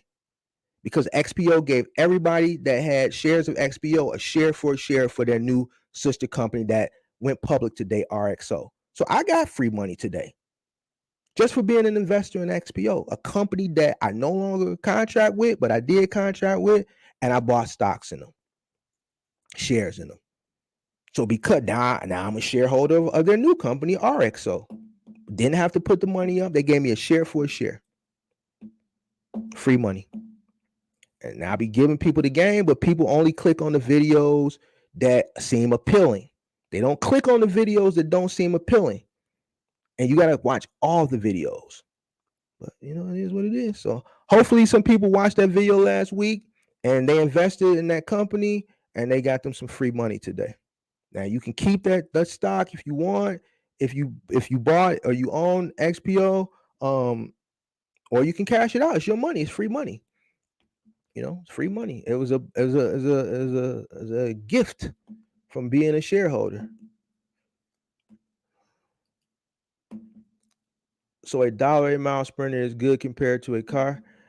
Me operating, listen, I don't know what you're doing. I don't know how many miles you're going. All right. So in order for me to answer this question, all right, I need to know what you're doing. I need to know what's your fixed cost. I need to know what's your variable cost. All right. Is your Sprinter paid for? Are you renting it? It all depends. You know what I'm saying? It all depends on what you're doing, man. It all depends. Are you asking me, is this what you should be looking for stuff to, as far as what you should be looking for to make something gross $1 a mile? Are you looking, saying I'm looking for stuff that after all my fixed costs and my variable costs, I should be netting $1 per mile? You know what I'm saying? I'm reading your comments, but by the time you respond, I'm getting down and then I'm forgetting. Hold on, let me go back up. Let me look. See what you said. What's a good average on insurance? Well, this is about insurance. Hold on. So $1 mile Sprinter. Let me go back up. Let me see. Let me see when the last time you asked me about the. I know you talked to me about. You asked something about the mileage. If I'm running a Sprinter van and I'm getting $1 a mile, to me, I'm okay with that. But me, if I'm running a Sprinter van, I'm not running expedited in a Sprinter van. I don't have to go over the road to make $500 to $1,000 in a Sprinter van because I know how to get it locally. But let's say I was running over the road, I think $1 a mile for a Sprinter van is cool. It's a Sprinter van. You're not gonna really get too much out of it. You know what I'm saying? You got people running in 26 footers getting $1 something a mile. So a Sprinter van, $1 a mile, I think is cool. But me in a Sprinter van, I know I can make $500 to $1,000 a day. Easy in a Sprinter van. Working for myself now, not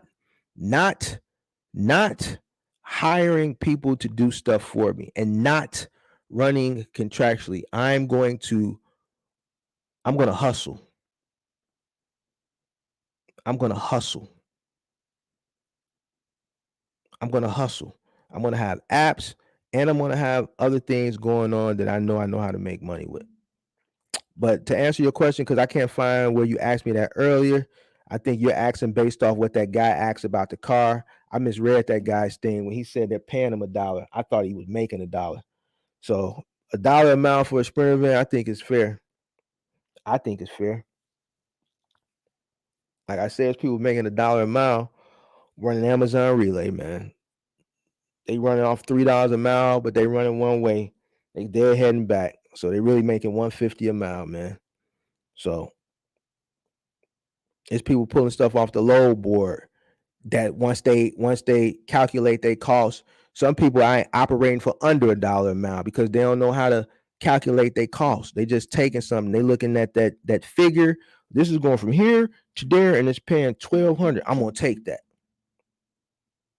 So for a cargo van, something that I know is not doesn't cost as much as a box truck to operate, I would run for $1 a mile. You know.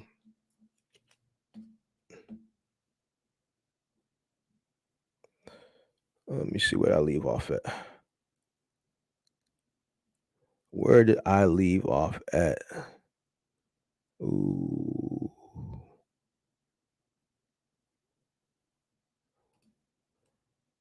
Up to 300 miles delivering lightweight computer parts need a TWIC card. Oh, now, so you the guy with the car.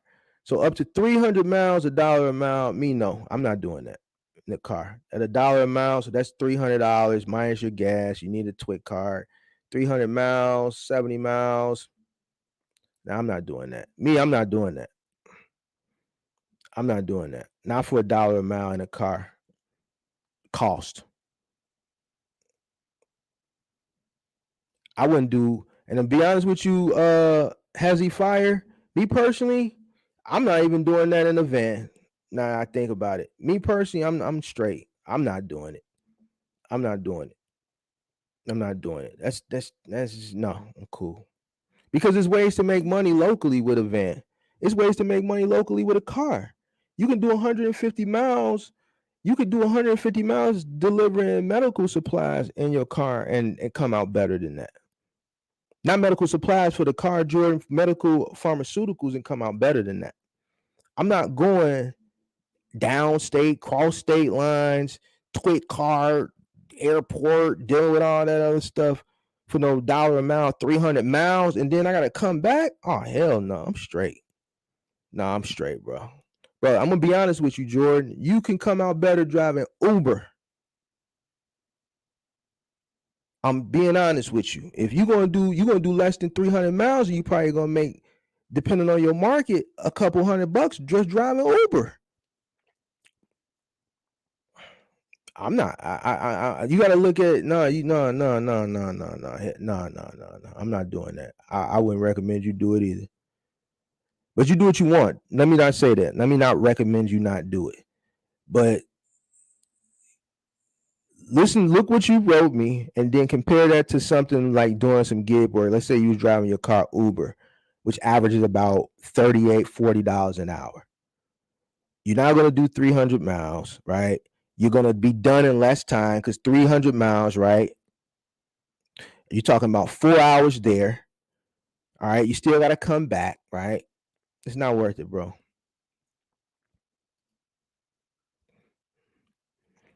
Can you speak on getting government contracts in your truck? Yeah, I speak on all the time. Be honest with you, government contracts, that's a video I did. I kind of regret doing it. I did it to put the information out there. The reason why I regret doing it is because I feel like I should have really expounded more. The thing about government contracts is when you're dealing with a government contract, whether it's whatever municipality is, city, state, federal, right? When you're dealing with these contracts, usually you're dealing in volume. Like it's something heavy, something major going on. All right. Let's break it down to city. Let's say you get a city contract, you got a school bus company, right? For a city, right? They're gonna probably want you to supply a nice portion of schools in the city. All right. We know each school may require X amount of buses. So you have to have an infrastructure built, a fleet of trucks built out. The reason why I use that example is because I know a young lady who has not a government contract. She actually has an MBE, and I was introduced to her from actually my commercial landlord, and because she was actually a tenant of his before we took over that commercial space. That's where her bus company was at, and when he introduced me, I would ask her a lot of questions because this was like early in my career. She has 100, 200 buses. I know I'm in a big city, and I know, obviously it's a lot of public schools here. But when you're basically what I'm trying to say is usually when you get like a big contract, when you're doing like a city, state, federal, they're going to require a large. They're not going to say we just need one truck. Like you're going to have like a nice amount of something, whatever it is. Whether if it's, let's say, if it's construction, like you're gonna have to have an infrastructure. You're gonna have to have the equipment. It's construction. Let's say you get a state contract, minority business, right? You don't only got bidding, so obviously you get it by default, right? Well, we need you to repave this expressway, or let's say repave this expressway from mile marker 1 to mile marker 10. Like you got to really have the infrastructure and everything built out in order to take these contracts. These are not little peanut contracts when you're dealing with the city, when you're dealing with the state, when you're dealing with the federal government. On top of that, they're not going to pay you when they think you're going to pay you. All right. It's not like a factoring broker type thing or nothing like that. They only pay 4 times a year. They pay every quarter. So if you're working on a project, let's say, and it's let's say $1 million project, right? And it requires a certain amount of things to get done. You're gonna have to float that money. You're gonna have to find that money to get it going and float that until you're able to, pay your people and things until you get that first check. Anybody that knows that's dealt with the municipality, city, state, government, man, that money don't never come when they say it's gonna come. So that's just something I should have put in that video. When you're dealing with like these government, city, and state contracts, it's especially in trucking. You gotta have some bread to play with, and you gotta have an infrastructure built out. They're not gonna. It's the same like with, let's say, middle mile, like let's say Walmart. They're not gonna deal with Joe Schmo and his one box truck and a bunch of Joe Schmoes across the country, right? They're gonna deal with Schneider, who they deal with, Schneider, JB Hunt, and the rest of the big boys, Prime, whoever else, right? They're gonna deal with, let's say, 4 or 5 big boys, distribute the contracts to those 5 big boys, and every quarter they're going to cut 5 checks. They're going to leave it up to those big boys to handle however they're going to handle it. Man, we're going to leave you to deal with the owner operators, the company drivers, and this, that, and that. We just need you to handle it on a national scale here, JB Hunt. We want you to cover this. Schneider, you're going to cover that. We want you to cover all the frozen from our DCs, distribution centers, fulfillment centers, to these stores here in this market, JB Hunt, you're gonna cover all the dry stuff. We're gonna use Prime to cover this, that. We're gonna pay you every quarter, once a quarter. Versus, boom, we're gonna deal with those schmoes. And that's a million checks they gotta cut. They're not gonna do that. Same thing with the government, state, city contract. They want to deal with one person that's going to be able to handle the whole whatever they need done. Cut them that one check and be done with it. So I think it's a good opportunity if you can get a government contract. If you are, like, let's say you got an MBE, or a woman minority business, a minority business, disadvantaged, things of that nature. But you just gotta make sure you got, the right, you gotta have the money, and you gotta have the infrastructure. If you got those two things, then you're good to go.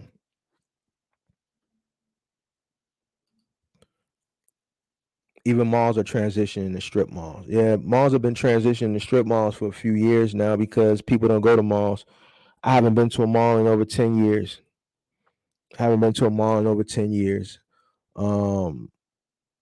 Yeah, so things are changing. That's what we're talking about tonight. Things are changing, and people just need to adapt. Listen, guys, I know people are telling you this and that, this and that, and this and that. And I mean, I'm being honest with you. I know what the game is going. I know where it's at right now. I'm not going to sell you a dream so it can benefit me. It don't benefit me no way because I ain't selling you nothing. I don't got no mentor. I got a coaching that's very affordable. I ain't got no mentorship. I don't do no meet and greets. I don't do none of that. I sit on here every Tuesday. And there's people that I see on here every Tuesday. I sit on here sometimes 2 hours, sometimes 3 hours, sometimes 4 hours. I don't ask nobody for no money. I'm not selling nobody nothing. You know what I'm saying? I ain't selling nobody nothing. I give people good free information. So I'm gonna keep it funky. Like, the game is changing to a do-it-yourself game. Everything is changing. So, you got to be able to change with it. You got to do your R&D, your research and development. You got to have a plan.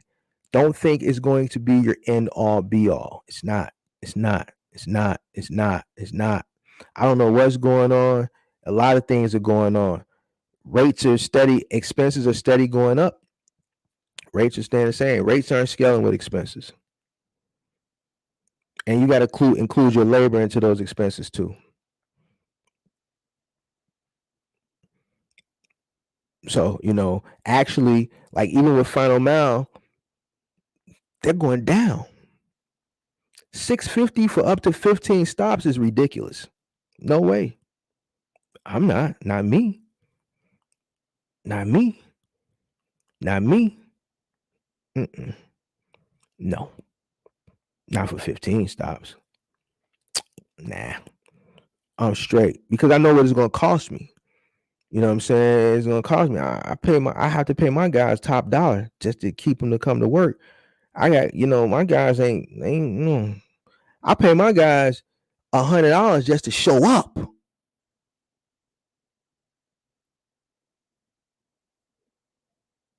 You see what I'm saying? Like, for real. Like, it's just, man. So the game changing, man. The game is changing. I told some people the same thing years ago. I seen it coming. We are headed to more of a gig-based economy in some jobs. Yeah, I didn't see it until about, I ain't gonna even hold you. I didn't see it until 2018 going into 2019. 2019, I was still heavy. Not as heavy as I was in 2018 and prior, but I was still heavy. But as 2019 progressed, I got less heavier, and then pandemic hit, and then shit just went different. The gig, what messed me up with the working wasn't the gig-based economy at first. The first thing that messed me up was the bread. Everybody got the bread. First, it was the idle. When the idle hit, man, everybody got the bread. Like, people weren't coming to work. Everybody was rich. people's attitudes was changing. They was talking crazy. They felt like, some people who ain't never had 10 grand before all in one whop. So for a person to go on the SBA website, put their name, and they made it so simple for you. Your name, your address, your social security number, submit. If you did it before 12 o'clock noon, the money was in your account the next day. If you did it after 12 o'clock noon, 2 days later, that money was in your account. That's simple. They didn't make it hard, nothing. So I'm dealing with the people not coming to work. Man, I'm going to Vegas. I need these 4-5 days off. People want to take trips all of a sudden. People clubbing a lot, so they can't make it to work. They come to work. If they making it to work, they coming to work messed up, hungover. Then the PPP hit. Man, somebody put me on to the website. What's the website? The Clarion Ledger whatever that website is. I said, man, they said, man, I guarantee you every person you having issues with, type their name in this website, see if they got a PPP. They ain't never lied. I typed in everybody I was having issues with. 20 grand barbershop. Well, you ain't got no barbershop. 20 grand ride share independent contractor. Boy, you don't drive Uber. I had one guy that was bragging to me about he was getting unemployment. He was getting PUA in 5 different states. Told me, man, I can get you 20 for 5, Mark. One of my employees. He said, man, I got Indiana bussing. I got Indiana bussing. I got Indiana bussing. I got Arizona bussing. I got California bussing. Mark, what you want to do? He said, man, yeah, I'm going to get you 20 in each state. Just give me 5 for each state. I said, boy, no, I'm not finna go to jail. The point that I'm trying to make is it was so much money and so much scamming going on. That's when it first started. So once people got that taste, of that money, right, it changed their lifestyle. A lot of people was able to do things they weren't doing. Some people ain't never been past downtown Chicago. Now they going to Vegas. Now they going to Houston. Ever been down on Michigan Avenue? Had no reason to go down on Michigan Avenue. You go down on Michigan Avenue, there was never a line at Burberry. The line at Burberry all the way down the street around the corner. Gucci all the way down the street around the corner. Louis Vuitton all the way down the street around the corner. Then George Floyd hit, right? They tore the city up. Did nobody come to work that day? Why? Because everybody was out looting. They didn't come to work the next day. Why? Because they was looting again. They was looting here for about 3-4 days. They was tearing everything up, setting shit on fire, running in the stores. The Arab store owners on the roofs of their stores with ARs pointing down. It was chaos. Didn't run no trucks them days, right? Couldn't run no trucks. Scared to run trucks. Didn't want nothing to happen. People weren't coming to work anyway because they was too busy breaking in the ATM, stealing the money, just all type of stuff. Went through that phase. George Floyd, so that happened. Then just that year was just, it's not a blur to me now, but like when I looking back, living through it and then looking back on that year, that year is what really, I think, transitioned a lot of people's mindset. We was going that way anyway, but man, after that year, man, it was never the same again. 2020 was a year to remember, and I think it really affected people in many different ways. And ever since that year, just business hasn't been the same. It hasn't been the same, and I don't think it ever is going to be the same. Speaking on the gig base, a lot of people were forced into gig jobs that year. So it's like, man, you're right. It was going in that direction. I think the pandemic just put it on steroids and sped it up. It sped it up and put it on steroids. It amplified it. So once people got a taste of that freedom, and then during that time, it was at inflated rates too. So I think people got a taste of that freedom, that flexibility, and that was all she wrote. That was all she wrote. And once you give a person a taste of that, a different mindset, and you force them into that way of that, where they might have been thinking about it, but then you get forced into it, and it's actually something they enjoy doing, it gives them more flexibility, then man, ain't no coming back from that.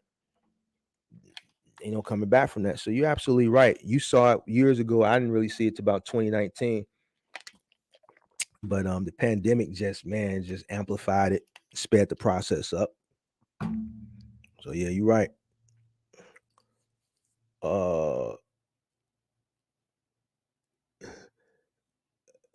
Let's see. I see Snag a Job has Snag a Job shifts programs now. I think I've run across Snag a Job, not familiar with it though. How do you feel about the technology in trucking? I feel that it's too advanced for older people to keep up.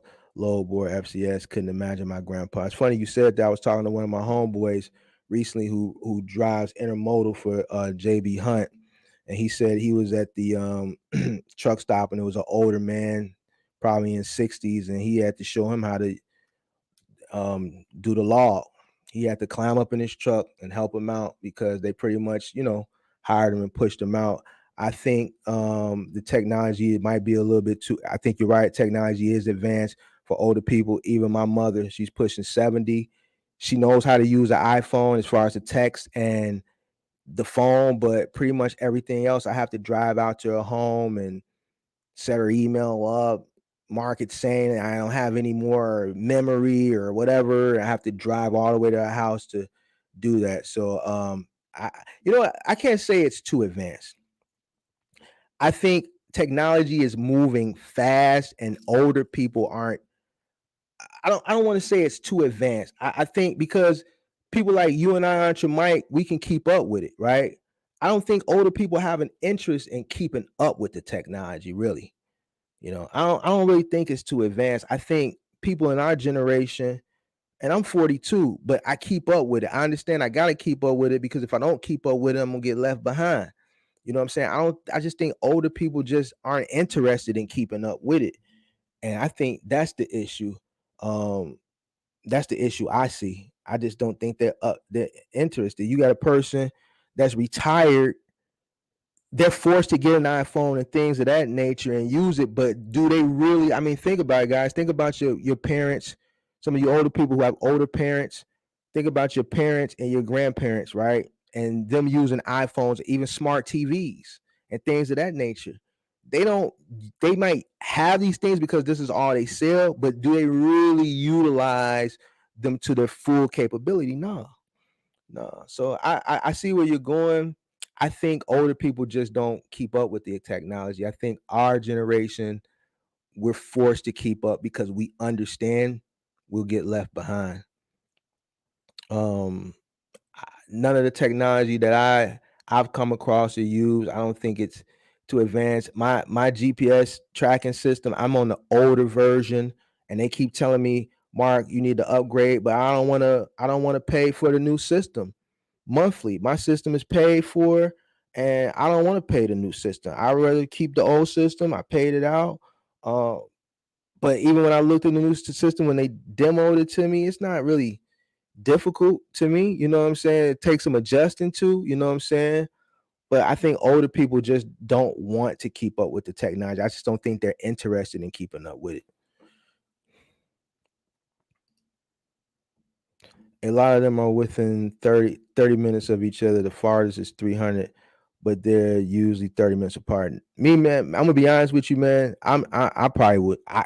That's not something I would be interested in. It's just not enough bread for me. You know what I'm saying? But if it's enough bread for you and you're making money, you're doing it yourself. And let's say once you do all your fixing your variable costs with your car, which should be minimal, you can make around, let's say, I don't know. I mean,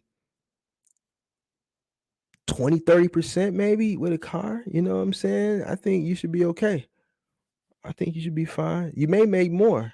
You know what I'm saying? 30 minutes, but see, 30 minutes is a big gap. 30 minutes is a big gap. And I know I'm spoiled. I'm in a big market. So a lot of jobs we do, like you talk about your stops, even with final mile and moving, you know what I'm saying? You're talking about maybe 10, 15 minutes, because we can route them in a cluster. You're dealing with a city with damn near 4 million people. To drive 30 minutes from one stop to another. The farthest is 300 miles, but they're usually 30 minutes apart. So if you're starting from a point and then the farthest could be up to 300 miles, to me, that's just a lot. That's just a lot. It's a lot, man. I ain't finna hold you. And I'm gonna be honest with you. I think if they're paying you $1 a mile, you go 300 miles, that's $300. You're dead head and back, right? So now it brings you down to 50 cents a mile. You're gonna make more money driving Uber locally. And if you don't want to drive Uber, you can make more money probably driving Instacart, delivering groceries for Benny's or liquor for Benny's or Amazon Flex. You might come out better doing something like that because you can pick a block. It's going to show you how much it's made. You damn near ain't going 300 miles. And guess what? You can do that all day. You can pick a block, do the block, finish the block, pick another block, do the block, finish the block, averaging somewhere between $40 to $90 plus tips. I think, and you're not going 300 miles. You're not putting all that wear and tear.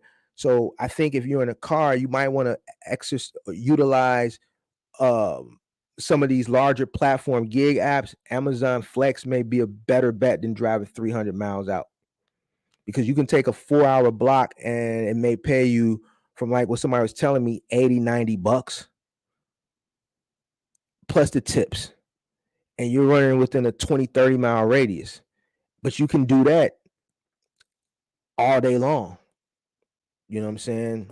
So you got to factor all that in, because you're talking about 300 miles, that's 4 hours out at 70 miles an hour. UPS also paying $27, but 62-mile reimbursement for seasonal personal drivers for the holidays. That might be better. There you go. And there's another opportunity. I forgot, UPS does hire those seasonal workers in their car. It's just like doing Amazon Flex, except you're delivering UPS packages in your car.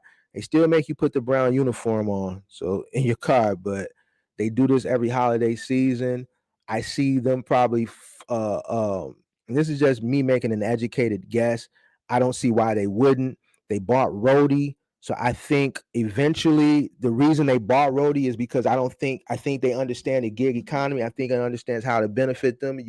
Amazon is kind of like their direct competition. Instead of them building out an app, they might as well just bought one. They bought Rody. I don't think they've taken the time to really put the money into it yet, but I think if they put the money into it and incorporate their technology into it and merge it within, I think that Rody app down the line, it has a lot of potential, and I think that's going to be one of them ones. I think that Rody app going to be one of them ones. As soon as UPS takes the time to build it out, I'm telling you, it's going to be one of them ones.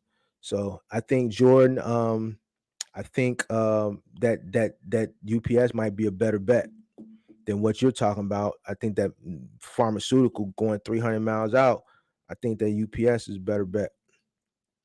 The pandemic brought about the money blessings, loom scams. Yeah, and like I was talking about, I didn't want to go into detail, but since you said that, the little spiel I was going on the pandemic, and then when people got that money and that money stopped, they got a taste of that lifestyle, that traveling and the Gucci shopping sprees and all that stuff. And when the money stopped, guess what? Once they got a taste of that lifestyle, that's why the crime is up now. That's why you have people running in the store, snatching grabs. That's why you got robberies is up now.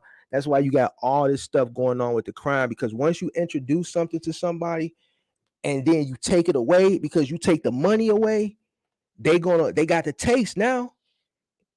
It's like a dog. Once they get that first taste of blood, if that's how the saying goes or whatever, you know what I'm saying? They got a taste. You got guys that never wore Balenciaga before. Now they got Balenciaga. They got Gucci. They never been outside of their city. All they know is their neighborhood.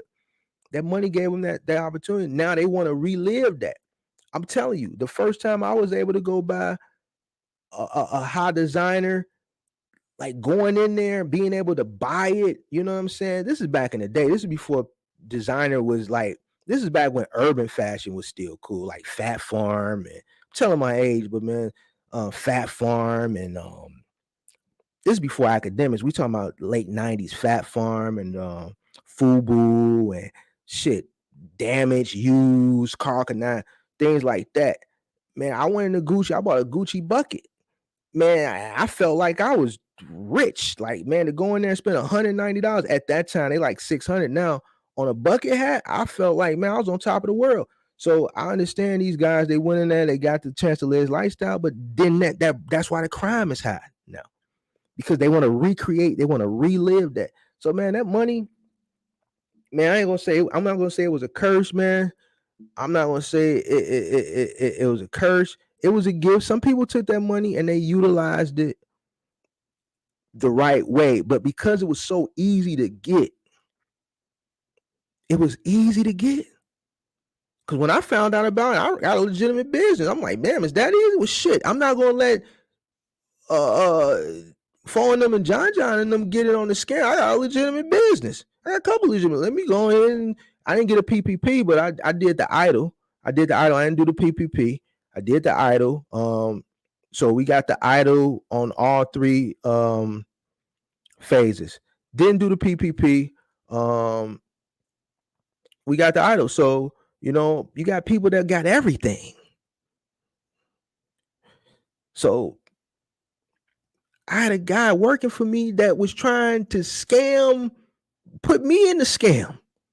Told me, man, I got Indiana bussing. This is how he came to me. This is my youngest employee. He was 25 at the time. Hey, boy, I got Indiana, Arizona, California bussing. What you want to do? What you talking about, man? Man, I'm telling you, man, I got it bussing, man. I'm gonna get you 20, give me 5.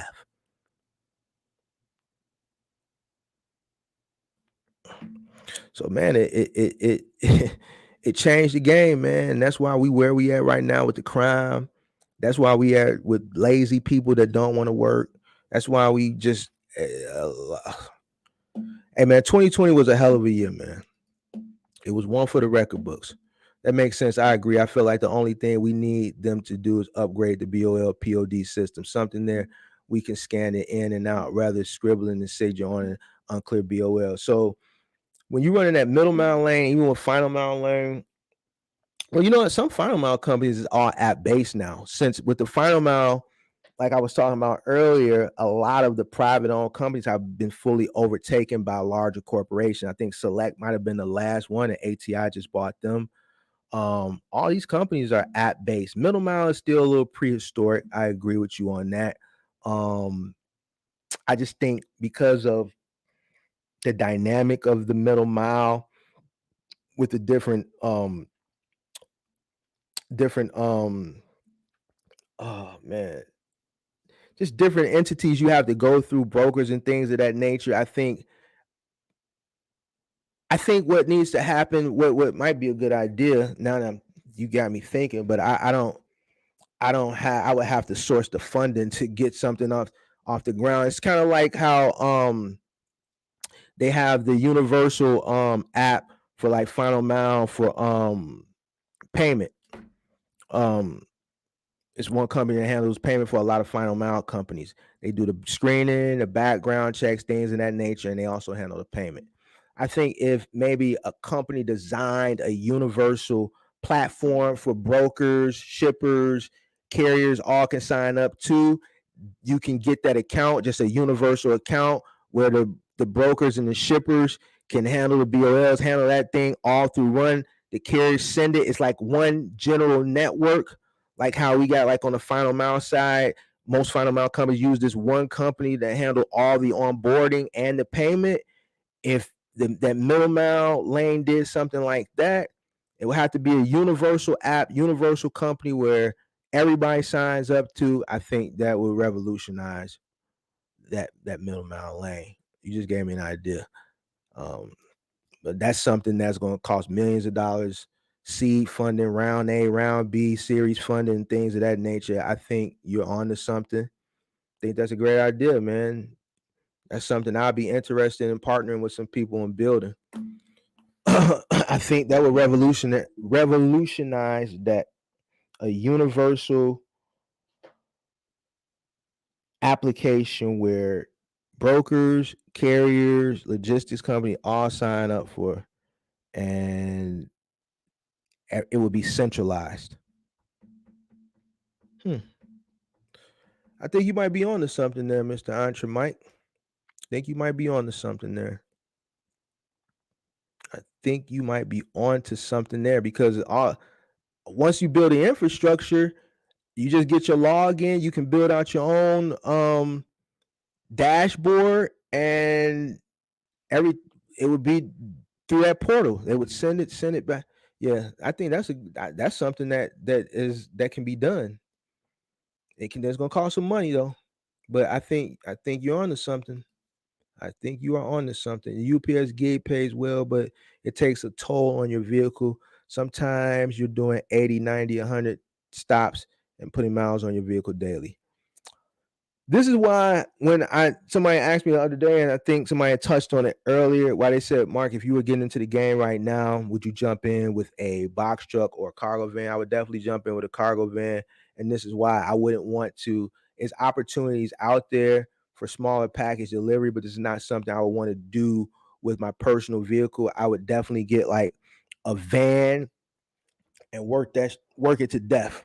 Yes, you're right.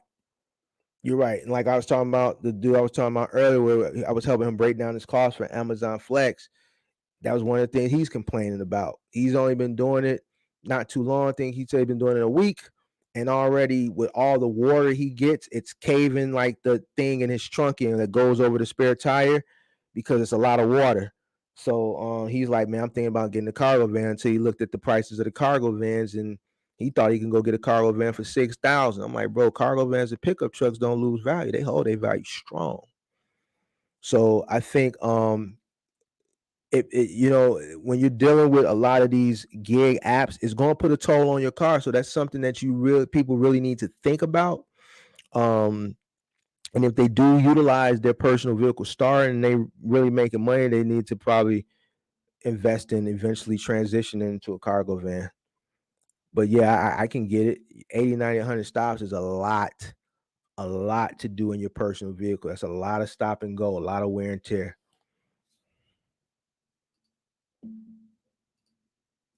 Thank you for your advice, Mark. Trying to use my car and then get into the cargo van lane, waiting prices go down when this recession really hits. I'm gonna be honest with you with the cargo vans, just like I was saying here, and the only reason I'm telling you this is because I did purchase one cargo van in my career. It was in 24, no, it was in 2015, and I know cargo vans do not lose their value. I purchased a cargo van. Box trucks lose their values way faster and higher than cargo vans. Cargo vans and pickup trucks do not lose their value. I told the story, I'll tell it again. When I was looking for a cargo van in 2015, 150, 200,000, 185,000 miles. All of them had big miles. 22,000, 23,000, 20,000, 24,000. A new cargo van was 28. I might as well pay the 6,000 and get a new one. And that's what I did. You know what I'm saying? And that's what I did. Same thing with pickup trucks.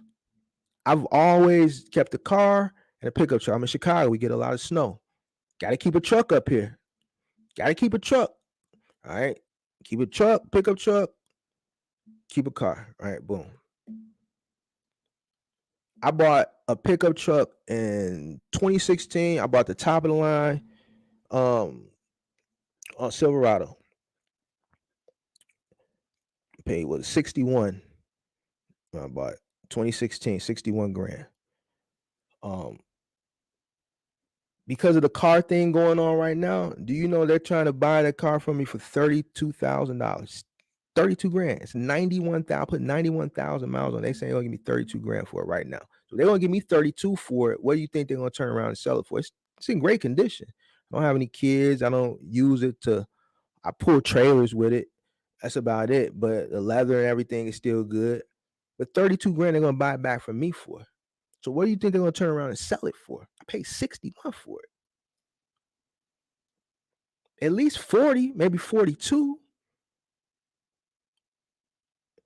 So, a cargo van and a pickup truck are gonna always hold their value. So I don't know how much further down the cargo van rates are gonna go for. I'm gonna be honest with you. I'm looking at trading in a truck or two for a cargo van. I'm looking at trading and not to work it. but to keep it, I want to get a Transit 3500, Transit 350 E350. I think I want to get one. I've been really thinking about getting one. Not gonna get a new one. Definitely gonna get a used one. But I know I'm gonna pay. I know I'm gonna pay a pretty penny for it. You know what I'm saying? I know I'm gonna pay a pretty penny for it. So but I'm telling you that to tell you this, like I don't know how much more down the cargo vans are gonna go, because cargo vans and pickup trucks have always been known to hold a value. The dealers know this. The dealers know what cargo vans are used for. They know what pickup trucks are used for. They know people get pickup trucks, they're gonna be pulling trailers, they're in landscaping, they're doing this, they're doing that, they're doing this, they're doing that. So the value is always held high. Same thing with cargo vans. They keep them high. So my advice is to keep looking. I did see I saw a Transit 150 2 days ago here for 18.9. Had about 182,000 miles on it. It was a 150. I don't want a 150, and it didn't have the high roof, but for a person who doesn't care if that high, it was the EL, was the long version. So a person who just wants a cargo van, the long version, I think a 150 is fine. If you're just doing package delivery, gig work, things of that nature, you're not planning on pulling trailers at a later date. You're not planning on doing really heavy hauling of furniture. I think a 150 Transit, Ford would be fine. As long as it's the long wheelbase, it doesn't necessarily have to have a high roof. I think 18 grand, 150 to 175, 180,000 miles. I think that's a good buy in today's times. Pandemic also made us learn about investing during the biggest bull run since the dot-com bubble. I ran up 40K on, what's that? HYL, is that he that's not helium, stock options, with my 3K savings, and broke even, risking it all. Yeah, so yeah, you're right. Trump really infused that stock market. I was actually talking about it the other day. I made a lot of money too. I could have made more. I got greed take over me, and there's another thing too. I listened to YouTubers. I didn't know no better. I was really banking on Workhorse. I thought United States Postal Service was going to get that contract. I held it, went to 38, went back down, ran back up again. I held it. I should have let that thing go when it was 38 and took my money, but I got out ahead. But yeah, he's right.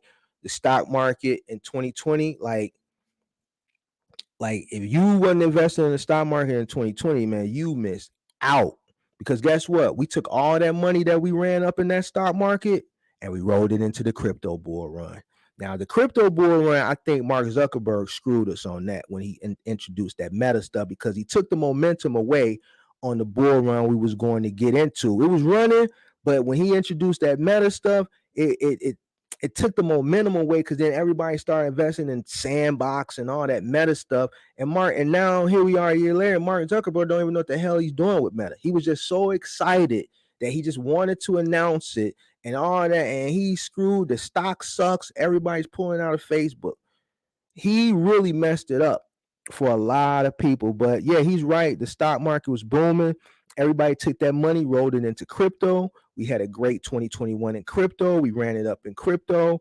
And I think, like I said, a lot of people would have made a lot more money if Mark Zuckerberg wouldn't announce that stupid meta stuff, because he took away the momentum we had. And a lot of people that would have, during those last few months of 2021, that would have been rallying that bull run, like in Bitcoin, they took that money and put it into meta based cryptos like Sandbox and Graph and all that stupid stuff, and it kind of stifled our momentum. I know Workhorse was my that would have been my retirement um, um, play if I would have been, not so listening to YouTubers at that time. My play that I screwed up with crypto was Dogecoin. I had 1 million Dogecoin at one point, and this is when it was like, I'm talking. I was buying Dogecoin probably back in 2019. Like I had a lot of it, and the thought of it getting to a penny. It was there, but I didn't know. And then when it did it, I had a lot. I didn't have a. I had a lot. I had a lot still. But then when it got to penny, I kept buying more. It got to like 12, 13 cents. I sold, bought back in. If I would just held when it hit that 72 cent, but I got another break and I ran it up. I finally caught my big break was with Shiba Inu. I finally caught one and did the right thing, and that was my big break with Shiba Inu. I had a lot of Shiba Inu. So I still got a lot, but I had so much Shiba Inu that that really, it really put me in a very comfortable position. And yeah, he's right. 2020 was a very good year. Very good year. Very good year for Star. Are you a computer science major? Well, man, you need to go ahead and do that idea, man. If you want to do it, man, you need some need some investment, man. That's a good idea. I would love to look into that, or possibly invest in that. It's a hell of an idea. I think it would revolutionize the middle mile. If you're in gig making good money, you can rent a cargo van with unlimited miles through Priceline or Expedia, but you have to make it make sense. I ran DWAC up and made a good bit. What's DWAC? What stock is that? What company is that? Exactly. I was with all those small cap mergers, ridiculous. But thanks for all the game. I believe once election time comes, we'll get another bull run. Maybe not like COVID, but I'm gonna be ready, man. You know what? I think for stock, man, we know why we got that, man. Trump was infusing that stock market. He was, man. I can't even lie. I'm not gonna. I'm not gonna hold nobody. No, I ain't gonna say that. I ain't gonna say because some people, I ain't gonna piss nobody off. I ain't gonna piss nobody off. I don't want to get political on here. I don't want to get political. I said, Mark, don't get political. I ain't gonna get political. But Trump did infuse that stock market, so I can't.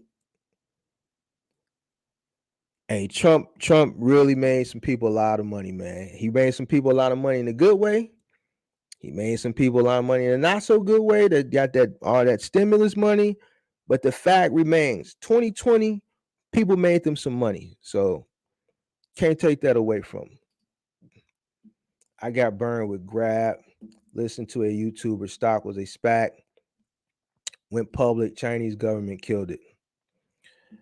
I was investing in CCIV, which was a SPAC.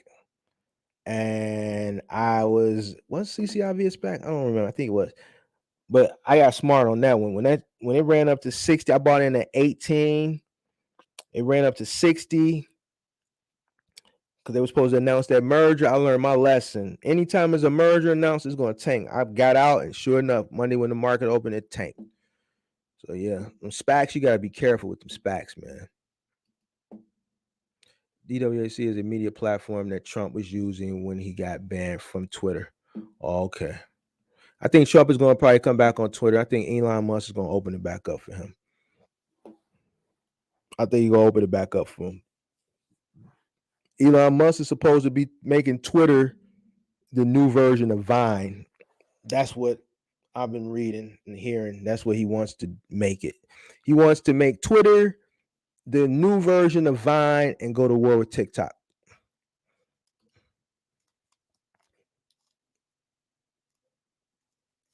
I'll say it for you. I didn't have nothing against Trump. He was the best. Well, you said it. I didn't. You know what I'm saying? I learned to keep my mouth shut. I remember telling my mom, old fashioned black woman, I'm gonna be honest with you. As a business person, man, I'm gonna go for the person who's gonna be best for my business, who's gonna be best for business and best for me. It's just like I told people. People see it now. like all the antics and stuff. But man, he did not. As far as our people of color, of not saying not all people of color, because he did say some things about the Hispanics and things of that nature. But I mean, he got a lot of gangsters got out of jail. So a lot of gangsters free because of Trump. A lot of gangsters that would have still been in jail are free because of Trump. Kanye damn near got Larry Hoover out of jail. So a lot of people free, a lot of people that got unjust sentences, like the lady who got those years for that marijuana conviction. She's free. Well, thanks to Trump and Kim Kardashian. Rob Blagojevich is free, our old governor, which, like I said, 3 of our last 6 governors went to jail anyway. This is just corrupt. Chicago's a corrupt city. Illinois is a corrupt state. It just happens. But he didn't deserve 14 years for selling Obama's Senate seat. It was a crime, but not 14 years. So a lot of people are free. A lot of people made a lot of money. A lot of people are entrepreneurs today because of the money he put out. So you know, it is what it is, Man, I was in NKLA, thought that motherfucker was the best Elon Musk. NKLA, that was like Nikolai, right? Nikola, right? That the electric I didn't invest in that. I was investing in Neo. I was banking on Neo, Workhorse, um, CCIV. Those were my electric plays. I was riding down 95 in VA today. They got a F Biden sign on the bridge. This election would be epic. I'm voting for lower fuel prices. I don't think Biden is going to run. I just think he's too old. He's definitely sick. He has dementia or something. Something's going on, man. Something's going on with him. I don't think he's going to run.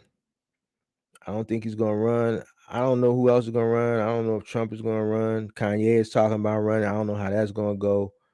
I don't think Biden is. I don't. I think he's too old. I don't think he's going to run. We'll see. You got Putin playing with us right now. I just, he's threatening, don't get involved. Those are real strong words, to say that. And we supposed to be the strongest country, even though he didn't say it to us directly, to say, hey, don't nobody interfere. Those are some strong words, man. So I don't know, man. I'm curious to see what's going to happen myself.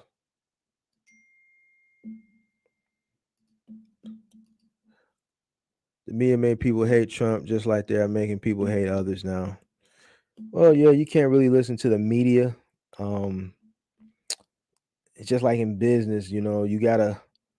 And that was a debate we were having last Monday, as far as like transparency and proof and things of that nature. But it's like I tell people, you gotta do your due diligence on anybody, and you just can't take a person's word for something off the first time you hear them talk or listen to them.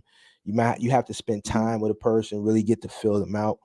And that's what I do. I look at I really like research and really listen to a person and really hear what they have to say.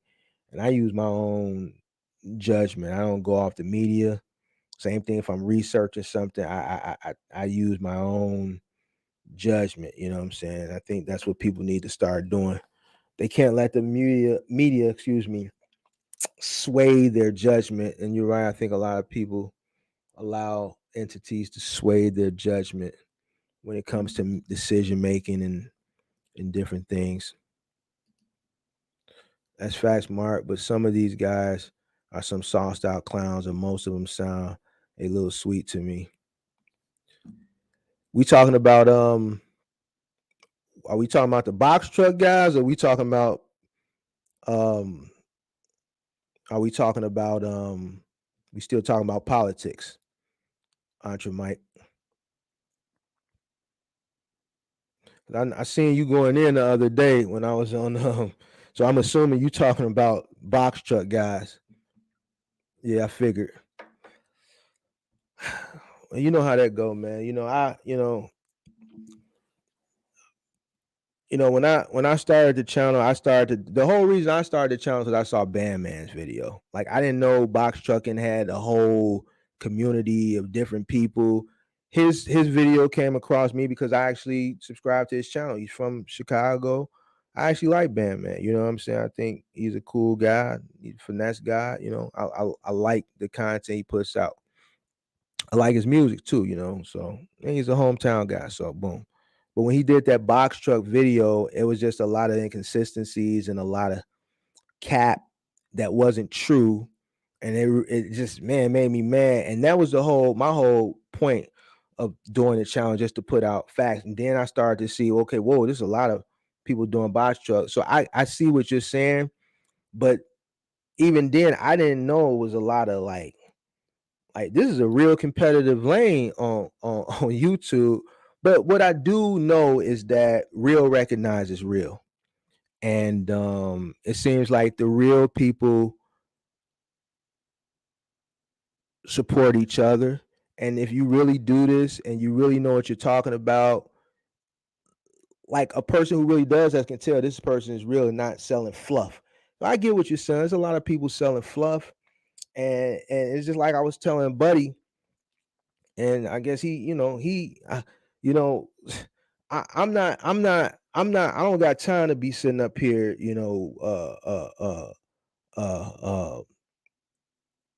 being the fluff chaser and calling out the fluff people. That ain't why I got into it, because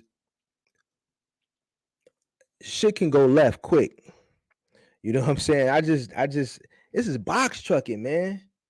Like I don't understand why people come on here and want to be tough and bro, we talking about box trucks. But you know, it's a lot of dissension in this thing. I hear, you know, it's a lot of people selling people dreams and shit, man. But man, and maybe this may be me being tough on people, and I hate to keep using it, man.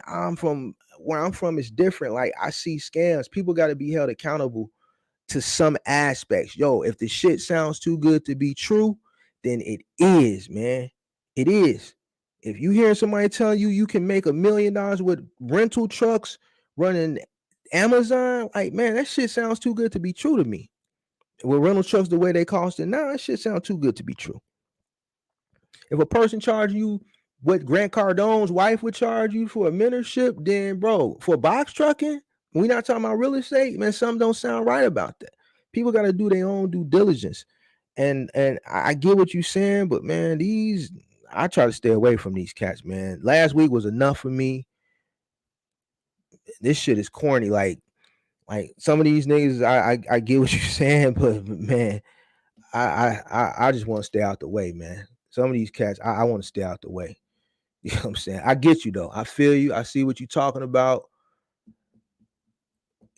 And I know these cats ain't built like that. They want to pay a certain way on the internet. Let them play it. They got it. That's my new motto, man. You got it. You got it, big dog. You got it.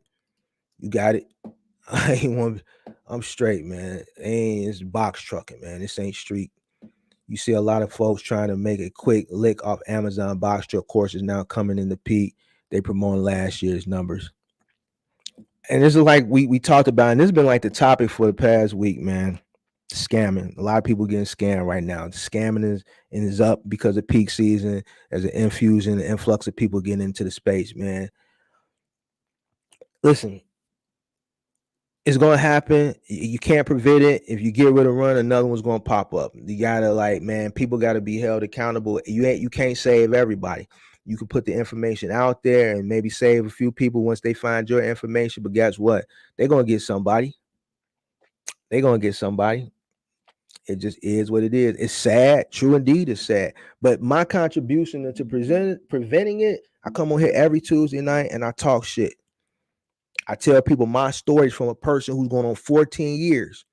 A person who 14 years, you go up, you come down. We hit a pandemic, shit ain't good. Mark's issue right now is employment. I'm telling you this. I'm not selling you, man, you get in final amount, you're going to make $250,000 a truck, which you will, but but they're not telling you the hard part is you're not going to be able to find workers. It's going to be hard for you to find workers. I'm just selling you a number. Yeah, $250,000, you get 4 trucks, you're going to make $1 million. which is true. But just keep focusing on that 1 million, that 1 million, that 1 million. Yes, 250. 250 average is what one truck can do. So if you do that 4 times, you're going to make $1 million. Person is going to buy into that. But I'm not telling them everything is going to take to get to that. And the major thing is finding the people. It's hard finding the people. It's hard keeping the people in today's time. I wouldn't be able to live with myself. I got a moral compass. I wouldn't be able to sleep at night. I can't do it. You know what I'm saying? But you got some people out here, that's what they do. Their job is to scam, so they're gonna scam. So my best contribution is to come on here and tell you the real. The people who catch it, they catch it. The people who don't, I can't save everybody. So, it is what it is, and this ain't, I'm doing this for free. I don't mind coming on here and shooting the shit with people in the space. We need more. We need more of this. I know some people have to work. I know some people that wish they can come on live more. Mark done did his years. Mark is on his way out the door. My money been made. I'm straight. I'm comfortable. So I got more time. A shot got thrown at me because of that. Well, I ain't got time to sit up there, man. Is that my fault that I made my money and I'm comfortable and I'm straight? You should want to do the same thing so you can get to that point when you my age. You know what I'm saying? I didn't did my time. When I was in my 20s and 30s, I worked my ass off. And the sacrifice that came with it. What Mark, man, worked his ass off. Mark ain't got no kids. Mark ain't got no family. Why? Because I was too busy building a business and an empire. So, it ain't my fault that other people went out and did other things and they want to get themselves together at a later on in life. That's my fault. That ain't my fault. I did what I was supposed to do, but it came with sacrifices. You know what I'm saying? So yeah, it's messed up, man. But it is what it is.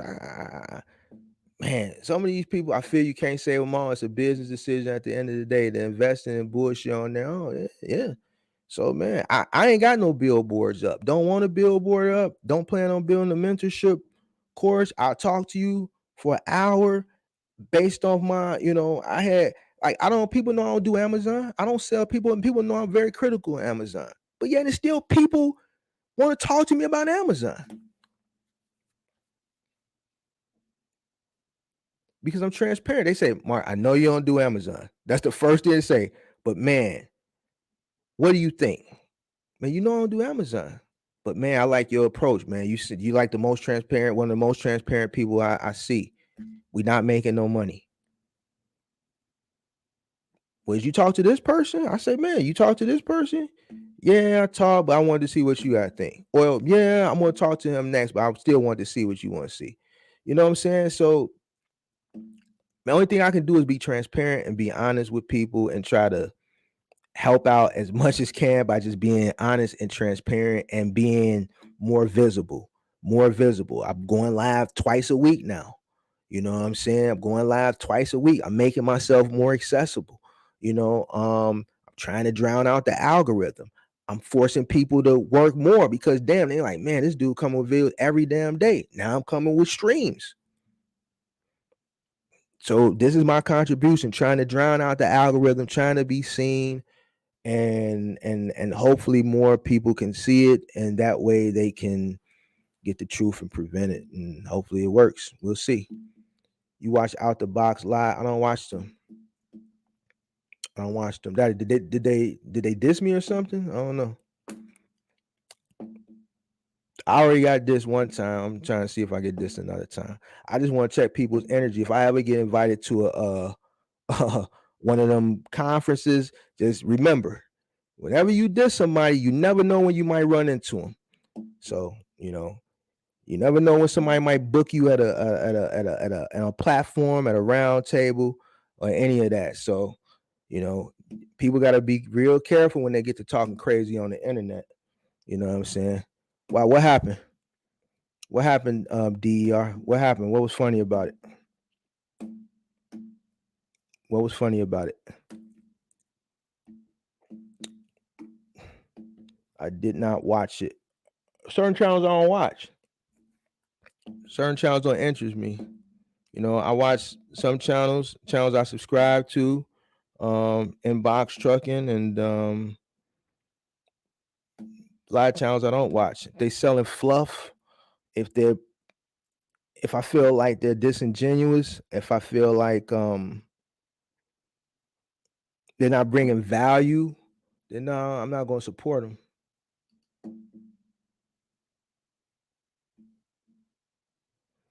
All right, Auntie Mike, peace out. Yeah, I've been following you for a minute though, but yeah, I appreciate it, Auntie Mike, man. Good looking though.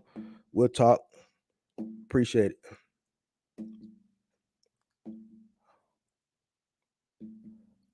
All right, any more questions? Because if not, I'm gonna go ahead and break on up out of here. They promoting dispatching, making 250K.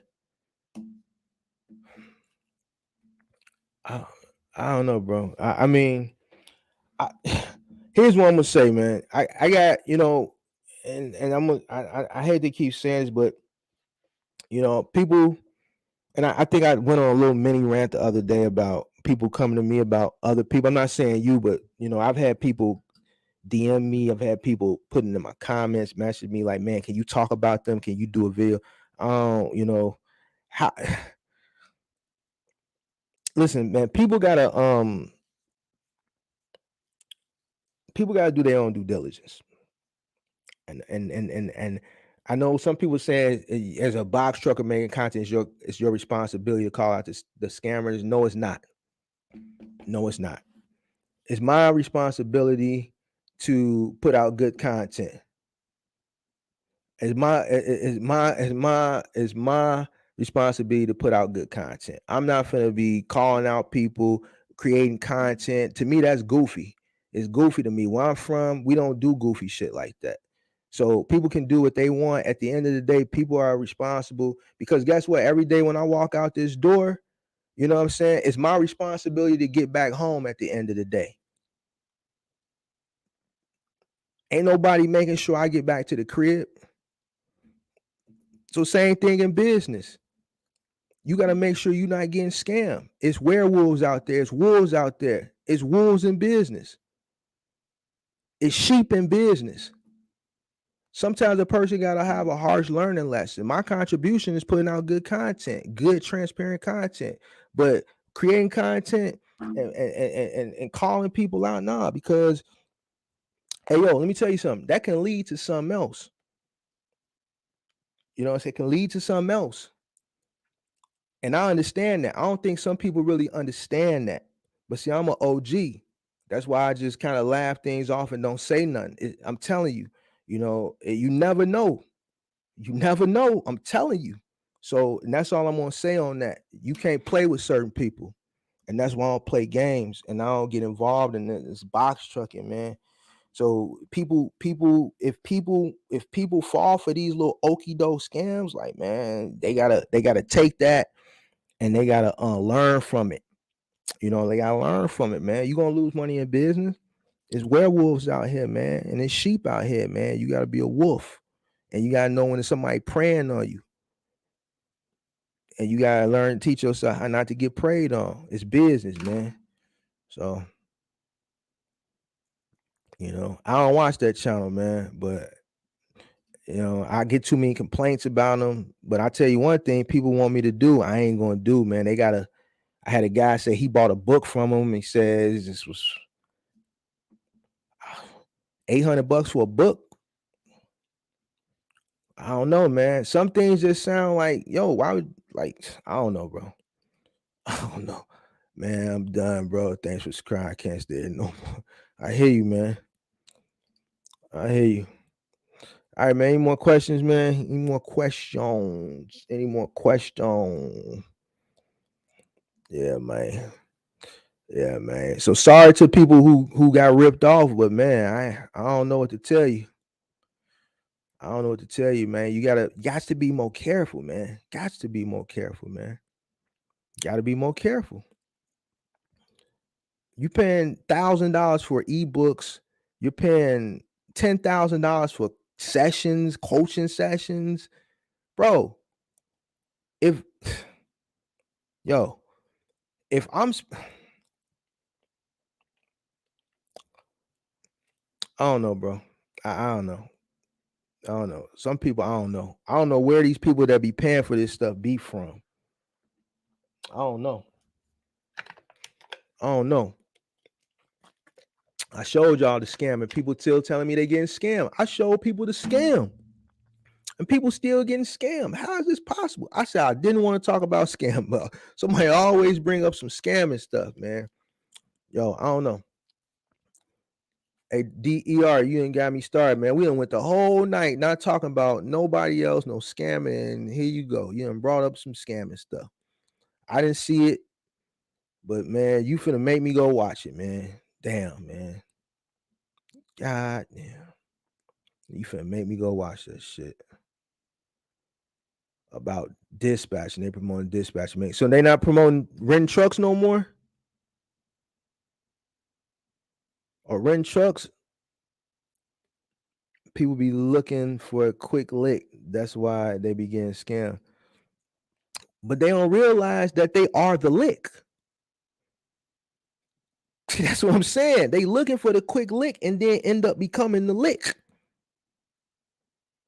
You see what I'm saying? But then I keep saying, I gotta keep reminding myself, like, not everybody cut like that. You gotta understand, some people didn't come up a certain type of way. Some people didn't come up in certain cities and certain markets where scamming is prevalent and things of that nature. So they don't know what to look out for. And I understand it, and I can't hold them accountable. But this city sickle here, y'all ain't finna get me. I know, but I see the lick coming. I see the scam coming. So I can't. I have to keep see, because I'm like, man, I'm like, how you don't know that? But then I gotta keep reminding myself, Mark,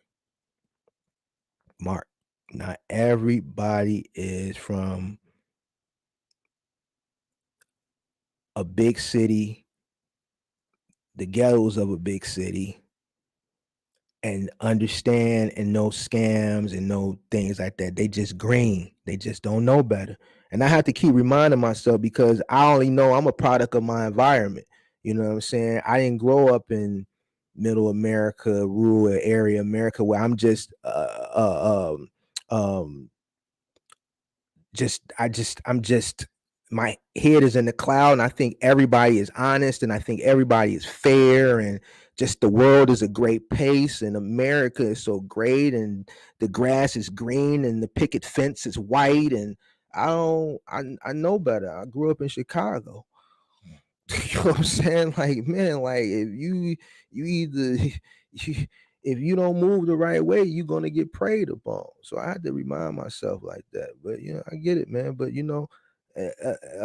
a good white collar crime is better than a good a good white collar stick up is better than a strong arm stick up any day, or armed robbery any day. So a person gets stuck up online for a mentorship or a course, then man, at least they didn't feel like have to deal with being in fear of their life for those few seconds. You know what I'm saying? They just lost the money, little money, they can get it back, and they take it as a learning lesson, and it shouldn't happen again.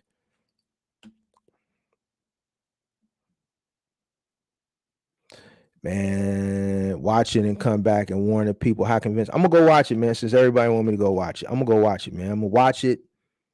I'm gonna watch it on the big screen tonight. I'm gonna watch it on the TV. I'm gonna watch it and then I'm gonna see, man. So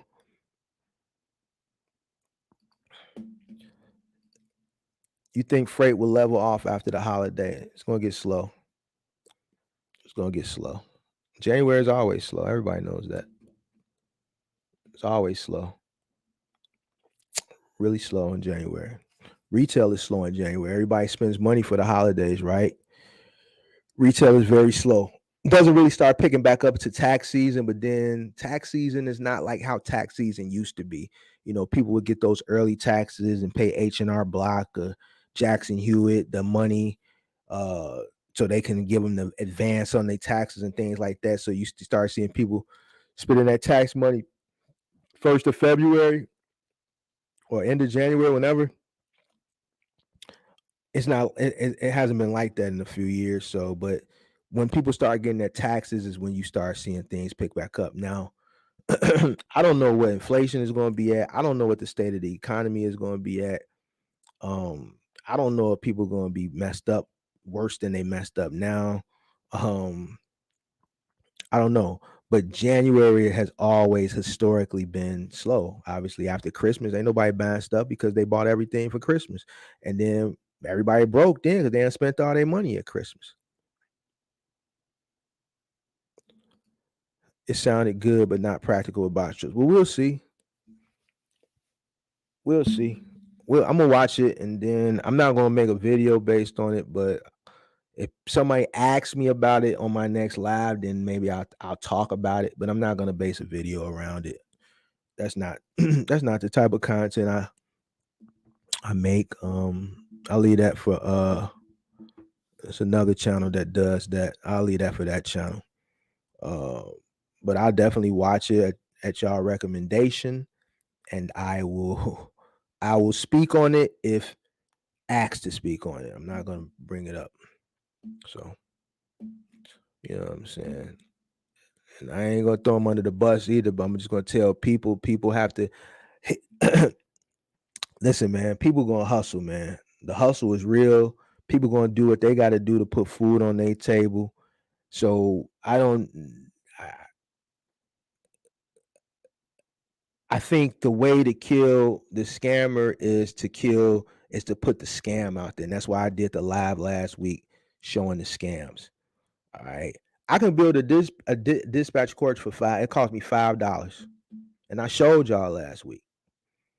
I don't know who was on last week, but let's see. I can show y'all one more time. I'll put the scam out. Hold on. Let me see. I'm gonna share my screen, and then I'm gonna show y'all.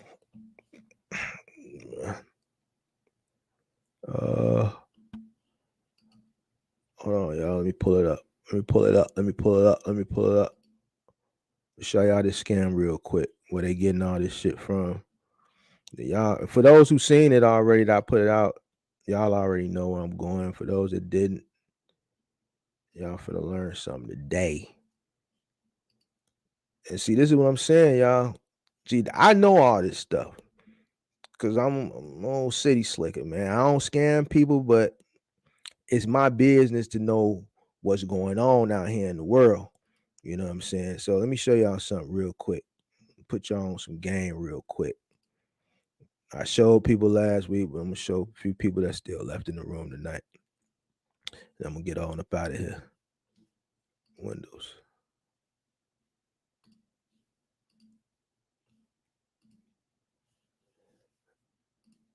All right.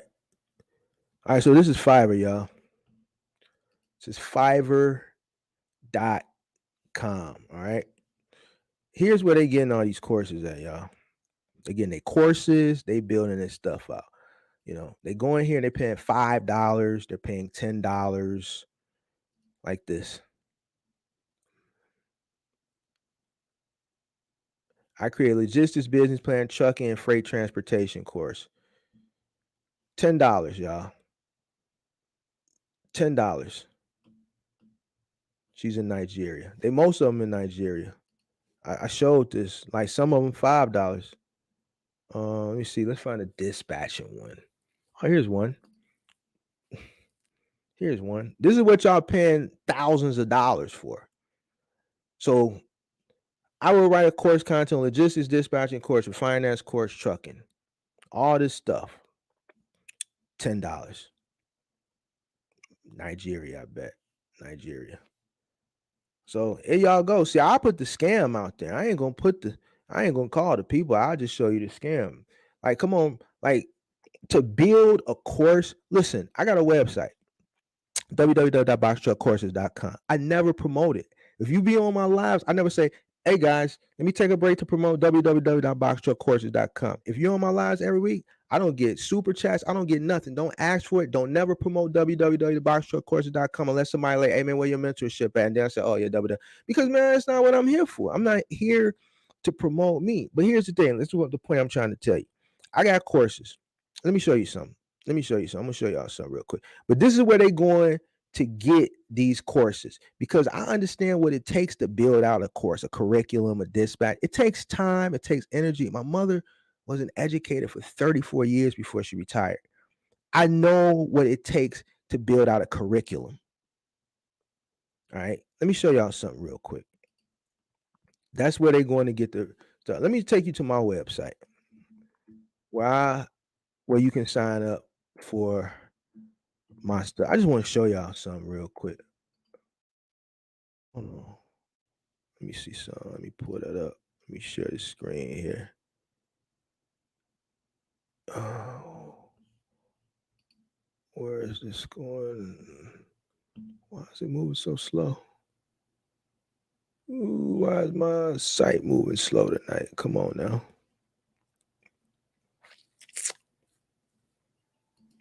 I looked in the Fiverr. It can be useful for building advertising information. I'm not good with developing ads for my services. Fiverr is good for a lot of different things. I used to use Fiverr for um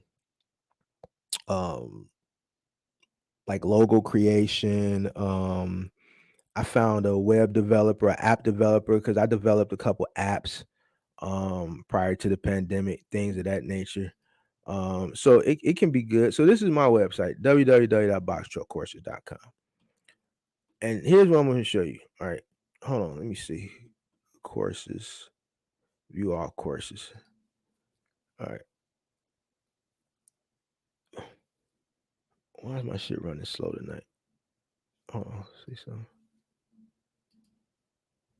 All right, there you go. Hold on. I got 2 courses, y'all, and one of them I give you for free because it's really not even a course. It's just what do you call it when you a tutorial. Because I don't listen. I don't got time to be showing people where to go, what website to go to. I just don't have that type of time. That's general information. Here, go to the website. It's a tutorial. It's going to show you the website to go to. Download it for free. What de do? Like, who cares? Who cares about that? This course and this course, 2 courses I took, it took me like to even do this, and they're general courses. They're like 30, 40 minutes long each course. $24.95, $29.95. It took me like 2 months to do this. And it's general. It's only a 30, 40-minute course, but it still took me 2 months. 1, because of the time. 2, because I'm actually doing it myself. I didn't buy this. You know what I'm saying? I didn't buy this off of Fiverr. You know what I'm saying? I built this myself because I know how to build a curriculum because my mother was an educator. You know what I'm saying? So, and I built this myself, and I'm only charging $29.95 for it. People got to understand, if you go look on any course for any reputable website that sells online courses, for the most part, they're going to have a very, very minimal price point. And I'm going to explain to you guys why. And this is what I don't understand about people. When you build out a course, all right, when you build out a course, it's there 24 hours a day. It's not going anywhere. It's not going anywhere. People can buy it 24 hours a day. So this $24.95 course, which is basic, it tells you how to start a business, from structuring your business. It's a 30, 40-minute course. I'm not going to charge somebody $900 for it. Go to your Secretary of State, get you an LLC, get your DOT. Here's how you get your DOT. It's going to show you where to go, the website. I'm going to do a tutorial. I'm going to take you as far as I can take you without getting me a new DOT out. It takes you all the way there. Your BOC3 talks about insurances, what I talk about all the time. It's a basic tutorial, but some people don't want to go to one spot and find the information. I don't like, that's not worth 900,000, 2,000, 3,000, some of the prices that these people are charging. It's a general course, but it's going to continue to sell over time as people want to know how to start their business, and they don't want to do the research. They want to save time. $25 is a good price point, and they buy it. They go through the courses. They take a quiz at the end, and that's that. It's a fair price. But my point is, most online courses are within a price point of $9 to maybe $50. It's an online course. So if you're paying $800, $900, $1,000 for an online course, then there's something wrong with you. Now let me say something wrong with you, because that's wrong. That's cruel, Mark. That's cruel. Some people just don't know better. You have to do your due diligence. You have to do your due diligence. If you're paying X amount of dollars for an ebook, why? Yes, it took me time to build this, but over time it sells in volume. It's not going anywhere. It's there 24 hours a day. Why would I sell it for $900? It didn't cost me $900 to build it out. It cost me time, but over time, it's going to continue to sell. $29.95 for this 5 stages to grow your business. It's going to go through the 5 stages to grow your business. Now, this took me more time. It only sold for $5 more. It took me 2 months to build this. And it's only like a 30, 40-minute course. But why would I charge somebody $800, $900, $10, $1,000 for it? Doesn't make sense. A typical online course ranges anywhere from $10 to $50. So I'm going to put in a typical online. Yes, I could put it for whatever I want, but man, that's not fair to people. It's not honest. It's not fair, and you're ripping people off. And I can get up here and speak very articulate. I can speak very poised, with manner, business articulate, everything like that, and sell. If I wanted to sell it and promote it, I really, really could at a high price point. But me, because I have a moral compass, I'm just not going to do people like that. And then another point is, as long as I've been on YouTube and I've had this website running, I only have 2 things at very low price points. And then one thing I'm giving to you for free. And I've never switched. I never wavered. I never jumped from box trucking to dispatching to brokering to hot shots to this, to that, to this, to that. Never wavered. So when I say people got to start being held accountable for the stuff that they're buying into, I mean it. I mean it. I mean it. People have to start being held accountable for the scams that they're buying into. I don't want to hear it no more. I don't want to hear it no more. People got to start being held accountable. If it sounds too good to be true, it probably is. And that's my spiel for tonight on that. Well, sounded good, but not practical with box trucks. Pump up the volume, pump up the volume. Oops, sorry, I think I got the wrong channel. 10-4. Yeah, this definitely in a pump up the volume. This ain't a 90s channel. I looked into Fiverr. It can be useful for building advertising information. I'm not good with developing ads for services. Like I said before, Fiverr is good for I've used it for app development. I've used it for like logo creation, graphic design things, not something like building a course to resell and things of that nature. No, I think that's disingenuous. I think that's unfair. I think it's I don't think it's honest. But man, that's what people are doing. So man, the scammers out there, I let people know what it is, guys. So it's from Fiverr. They're going to get them joints for $5 and they selling to y'all for thousands. So it is what it is. If there's not any more questions, I'm gonna go ahead and skedaddle. I enjoyed spending time with you guys like always. I guess I'll keep the Tuesdays up. I was gonna get away from it, but I guess I'll keep them going. Why not? Any more questions? Or not, I'm gonna go and get up out of here. I got a dentist appointment in the morning. Been a very gloomy day. They killed my man Takeoff, man. It's my best guy in the group. So been a very sad day for me. Any more questions?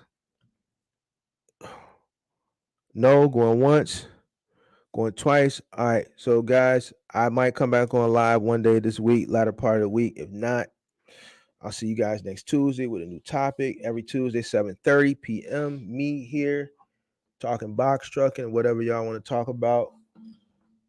Hit that like button on your way out. I appreciate everybody for coming in tonight, spending time with your boy. Hit that like button on your way out. If you haven't subscribed, go ahead and subscribe to the channel. Go ahead and subscribe to the channel.